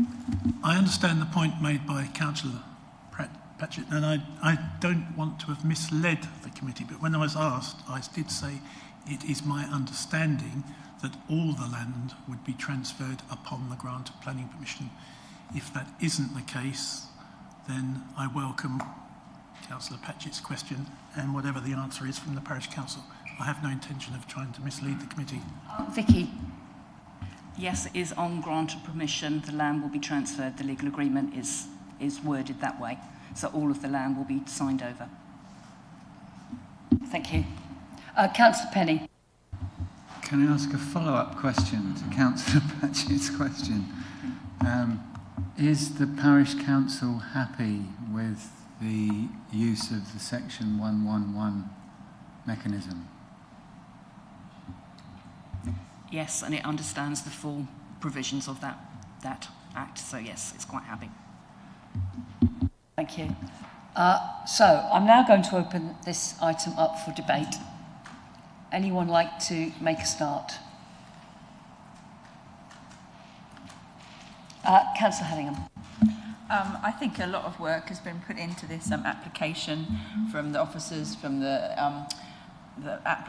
applicators, the applicants, and the parish council, and I think it looks really nice. I think they've reduced it.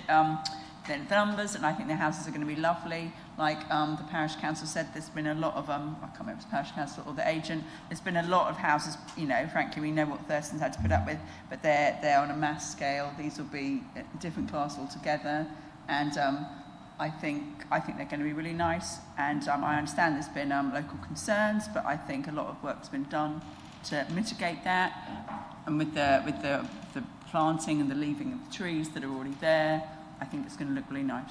So I'm quite happy with this. Thank you. Anyone else like to make a comment, add to the debate? Councillor Penny, is your hand creeping upwards? I'm quite happy now that we seem to have concluded discussions about transfer arrangements of the land, and I'm aware that allotments are classed as agricultural land, for example, so planning permission is not required to reinstate the allotments, and maybe even trees might be being planted this winter during the season of planting, and I think the village is being presented with quite a remarkable mechanism for great public benefit, and to my mind it outweighs any of the harms that have been identified, even cumulatively, and I'm quite happy to view it in that way. Thank you. Councillor Lawrence, and then Councillor Harding. Thank you, Chair. Yes, I think it's good to see so much work has been done between all parties to get to the state that we're in. I'm normally anti where the neighbourhood plan is bypassed to a certain extent, because there's no point having neighbourhood plans just to sweep them aside when it's convenient. But I think the number of times today we've heard the word unique. This is a unique opportunity for assets to be transferred to the parish council, and for them to take opportunities then to improve and upgrade the facilities to the size of, keep calling Thurston a village, to me it's nearly a town now. So I welcome the work that's being done. I welcome the 111 proposal and the 106 proposals, and I'll be supporting the application. Thank you. Councillor Hardingham, and then we've got Councillor Patchett. Yeah, I only wish to say that initially I was really quite uncomfortable with going against both the JLP and the neighbourhood plan. But I think I think in this case it's justified to be breaking our own rules, really. Councillor Patchett. Thank you, Chair. Just sort of echo the other councillors' thoughts about the amount of work that's gone in from the planning officers, from the parish council and their representatives, and the landowner themselves. You know, this has been going on for years, and there's been lots of sort of to and fro in. It's definitely, of the applications we see, this is definitely, it's the right application, because it's giving lots of community land and infrastructure, but almost at the wrong time, because if this had come in front of us prior to the Thurston 5, this may not have even gone to committee. I think it wouldn't have been that contentious, potentially. But because of there's been so much building in Thurston. That's why it's coming, because any building is contentious in Thurston. And first and foremost, this is a housing planning application. So if we can park the package to one side, does Thurston need 10 more houses? No, it does not. It simply does not. You know, it's not like the other ones are sort of flying off the shelf at the moment. So, you know, as a housing application, Thurston does not need these houses. There's obviously talk of biodiversity gain with gifting this land to the parish. Now, you could argue that right now today, that land is at its most biodiverse because it's had a number of years set aside. Nature has done what nature does. I would argue it is at its most biodiverse. So arguments or for saying that we can make biodiversity gain, well, I think building houses on land that's gone back to wild, that gain isn't there. You know, so the only thing that is sort of swinging this package is the package, and it's that community centre. I think if that wasn't there, and this was just the houses on their own, it would be a straight no. You would stand up. I would say I am not interested in building 10 more houses in Thurston.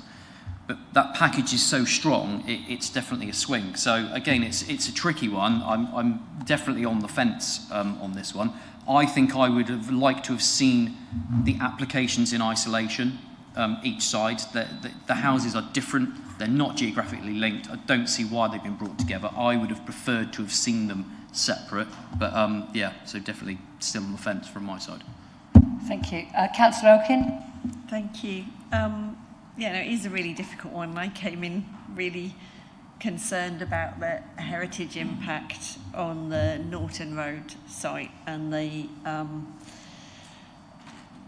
various of the issues, but the fact that the parish council support it and it has so much benefit for the community, I think does carry a lot of weight in terms of it's the parish's neighbourhood plan, and if they think the benefits outweigh overriding parts of that, then for me that's pretty significant. Just it's more of a question. We've talked briefly about PV and air source heat pumps. I don't think that's in any conditions anywhere or in any of the codes, so I just wanted to check if that was or it wasn't. And I probably should have mentioned it earlier, but the Barrels Road site, parts of it are very close to the boundary, and I think it says in the outline that it could be up to 2 stories. So I don't know if there's anything that we would be able to do to say, if you've got a bungalow being overlooked with a 2-story house within less than 10 metres, I appreciate that would all come back at reserve matters, so maybe we can't touch that now, but it was more of a query whether there's anything we could do there. Did you want to come in, Vince? Sorry, Chair. If members were minded to add a condition around sustainability, air source heat pumps, etc., that's perfectly within your purview. In terms of the outline, your normal standards would apply. So if we had a 2-story building that adjoined what effectively is an existing bungalow, and we thought that the separation distance wasn't sufficient, we wouldn't allow it. So the normal back-to-back distance rule of 25 metres would still apply. What we wanted to do is make it clear to anyone thinking of buying the site that don't even bother coming in with a 2-story with attic accommodation or 3-story, because you just won't get permission. Do you want to come back? I mean, if we can add something about the sustainability, I appreciate we haven't heard from the Chief Planning Officer, but I think I tried to bring up before we started debate. Okay. And I think it is within our gift if we were going to approve this planning application. Vince? I'm just thinking, again, in terms of your concerns, Councillor Elkin. In my presentation, I said that I think it would be possible to accommodate 7. But if the applicant were minded to amend the application to up to 7, that gives us a little bit more latitude to negotiate even harder to get the Arcadian layout. It doesn't necessarily prevent 7, but it makes it clear that if you had 7 big houses, that's probably not going to be what we're after, so it might be something less, but it does give a bit more flexibility in terms of our negotiation. But do we have the power to change the wording of the application? If you still have the opportunity, you might wish to ask the applicant's agent whether they would agree an up to 7. I'll ask the agent if he would agree to an up to 7. Yes, thank you, Chairman. That would be fine because it still allows 7, so that's fine. Thank you. Thank you. You coming back? No, I was just going to say be happy to put a proposal forward, but I don't know if everyone's spoken who wants to speak. Well, everyone apart from me has spoken, but I'm quite happy if you wanted to put a proposal and then I'll say my piece. Are you making a proposal? Yes. To accept. Oh, sorry. Maybe not. Before you make a proposal, perhaps you might like me to just go over what I would recommend to you. I mean, is now a good time, Chairman? Unless you wanted to hear what I'd got to say in case you wanted to add anything after that. I'd also like to echo the fact that I think the agent, the parish council and our officers have worked really hard on this case, and I think we have actually got quite a mature application that has come before us today, which doesn't always happen. So thank you very much for that. I can understand the neighbours on Stony Lane and at Bridge Cottage objecting. Nobody wants a house built in the space behind their back garden. I think, and unfortunately, we're in a world where the government want more and more housing, and you can't protect the space behind your back garden anymore. So of course they're going to object, and I understand why they're objecting, and I'm hoping that this application has actually mitigated some of the issues that were raised from the previous applications. With regards to the heritage of Manor Farm, I think it's a very stunning and unusual building, but when you go along Norton Road, you can't even see it. So although it might be affecting the setting of that listed building, from the public's perspective, they can't see it anyway. I welcome the fact you're going to put more trees. I'm a little bit concerned about the hedge line that is got to be removed to make the visibility displays, and I want to make sure, I would like some reassurance that whatever condition wording we've got on that removal of the hedge, it doesn't allow them to remove the whole lot, which has happened on previous applications. I know it's not a special hedge, but it's a good green barrier and a good sound barrier between the housing and the road noise. So I'd like some reassurance that that's going to happen. I also want to check that I think there's something in the conditions about construction management. Does that mean that they're going to do the considerate constructor scheme for particularly for the Barrows Road one, which is down a very narrow lane and there are other houses nearby? I think what we are maybe going to approve today on Barrows Road, it looks so much better than whatever it's called, Rooksmead.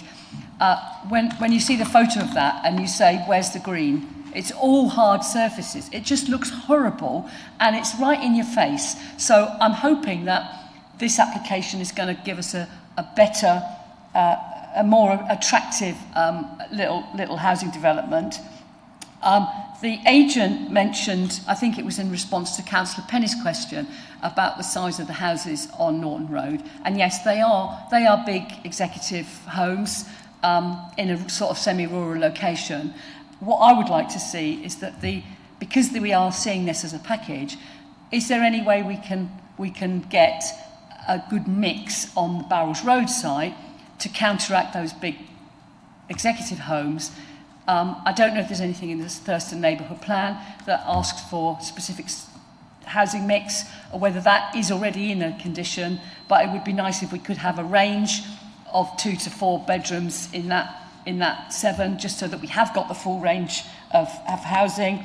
And I'd also like to congratulate Thurston Parish Council on their aspiration for having a circumnavigation pedestrian route of Thurston. I think it's a wonderful idea and I'm looking forward to being able to use it. So I think that's wonderful, and if this helps them get that way, wonderful. And yes, this is a difficult application because it's outside of settlement boundary, it's outside of any allocated sites in Thurston neighbourhood plan.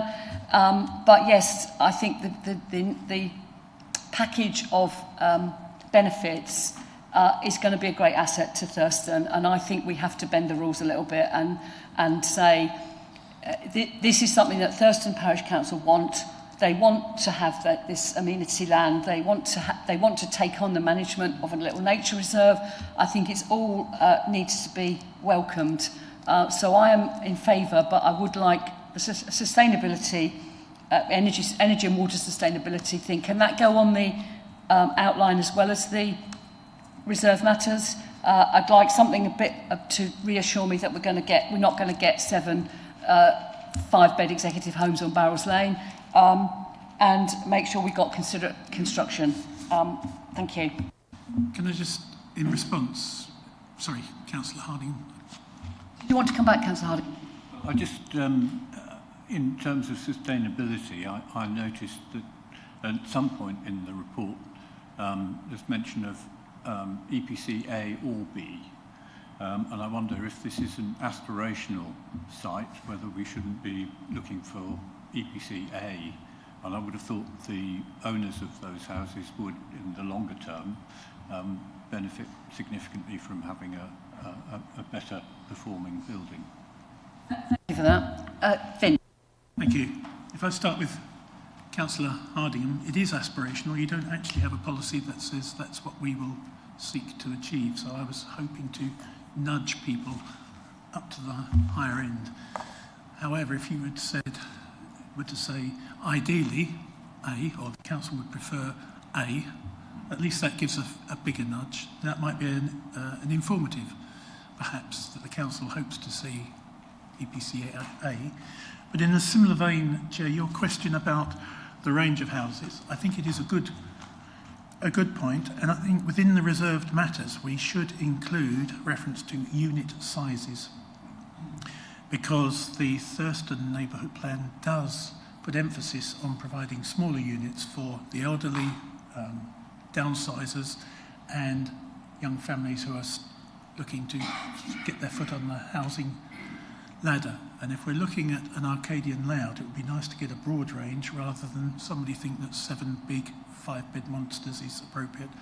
So I think that should be part of the outline reserve matters, size of units. And we could have an informative that says on the Barrows Road permission, your attention is drawn to the requirements in the Thurston neighbourhood plan for a range of unit sizes to cater for elderly downsizers and starter purchasers.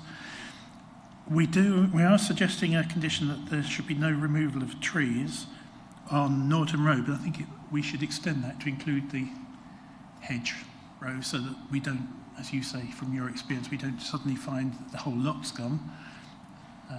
We'll have to think about it, but in principle, we can easily you've got amend that blue line around your hedge or whatever as being the sort of maximum extent, but if they can get away with taking out less, then that's better for the wildlife.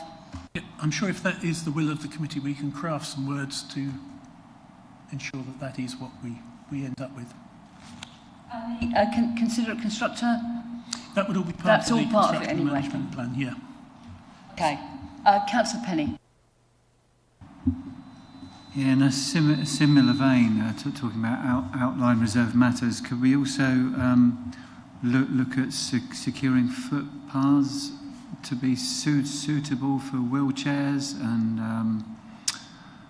walking and cycling? I think I know some. Most of the footpaths are outside the red line, but. I think with the wording that the Chief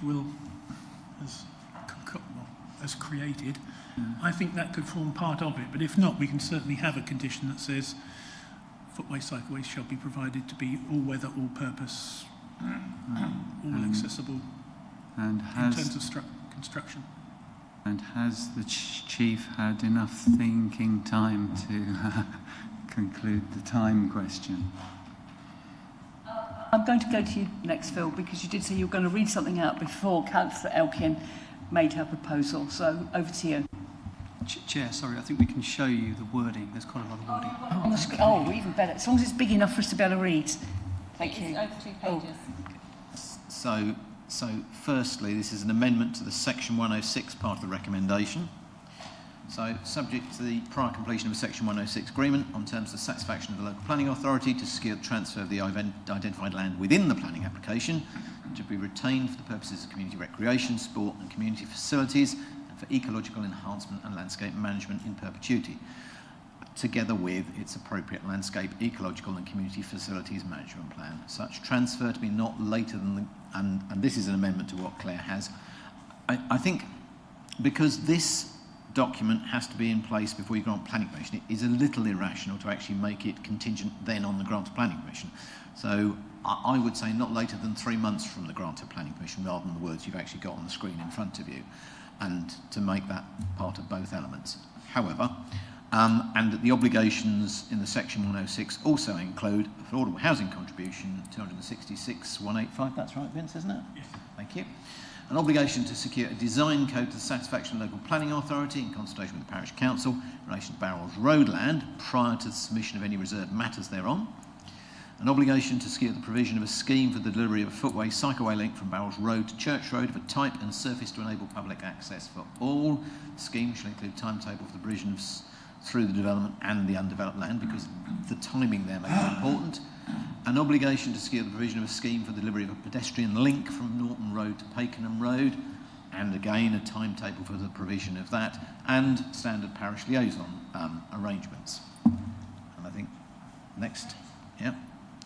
And subject to the prior completion of a Section 111 agreement under the Local Government Act between the council, landowner and Thurston Parish Council to ensure that the transfer of the freehold land not comprised within the planning application, comprising the New Green Centre and New Green, happens not later than the grant of planning permission on terms to the satisfaction of the Chief Planning Officer.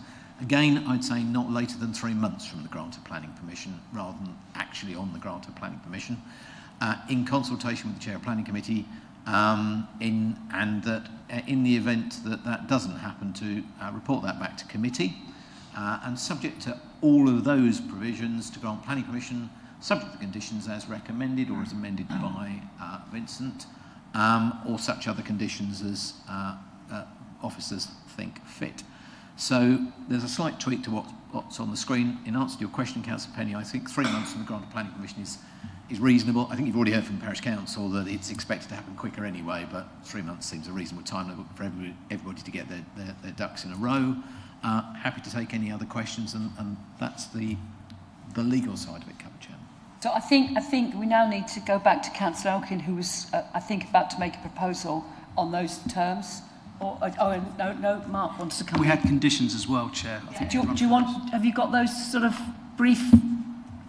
I have, yes. I think there were a few duplicates. You'd mentioned something about roof tiles. I don't know if that was in relation to the PV. That was the PV, whether the PV, particularly on the heritage, the heritage harm, whether the ones at Norton Road, because they are so close to Grade 2 star listed buildings, if normal PV panels are not deemed appropriate, should they be looking at ones that look like roof tiles?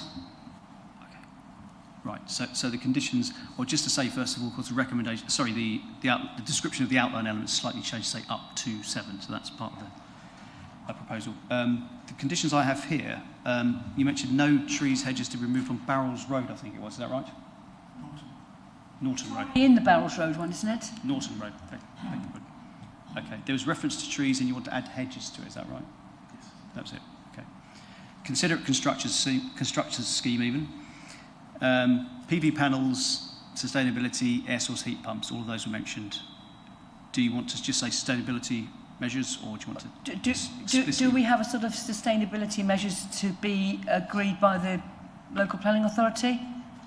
And maybe we can put an informative about the ones that look like roof tiles as need to be looked into. Does that make sense? Okay. Yeah, so the next one was going to be about the roof tiles on Norton Road. That will become an informative. So there's 3 informatives. There's the one about the roof tiles on Norton Road. Council would prefer to see ECPA, EPCA, I knew I'd get that wrong. And attention is drawn to the Thurston Neighbourhood Development Plan in terms of the mix of size of dwellings. I think that's covered everything. So are you now happy, Councillor Elkin, to go ahead with the proposal? Or do you have a question, Councillor Haddingham? I've made it. She hasn't made it yet. Thank you. No, that's saved me going through my laundry list I've been scribbling down. But yes, I would be very happy to propose that we accept that with all those conditions and informatives included. And Councillor, having already preempted seconding it, does anybody else wish to make any further comments, make any more suggestions on conditions that may or may not be necessary? Anyone got anything else to say? Do you think we've covered it all? And we've got that one, the words that were up on the screen have been changed to within 3 months. Is that right? Right. If there's no one wants to make any further contribution, we need to go to the vote. We have just heard from the Chief Planning Officer and Mark Russell about what we're voting on. Do we need to go over anything before we go to the vote, or are you happy, you know what you're voting on? Okay, then I will ask the Governance Officer to conduct the electronic vote. Thank you, Chairman. Members, that vote's been updated and is ready.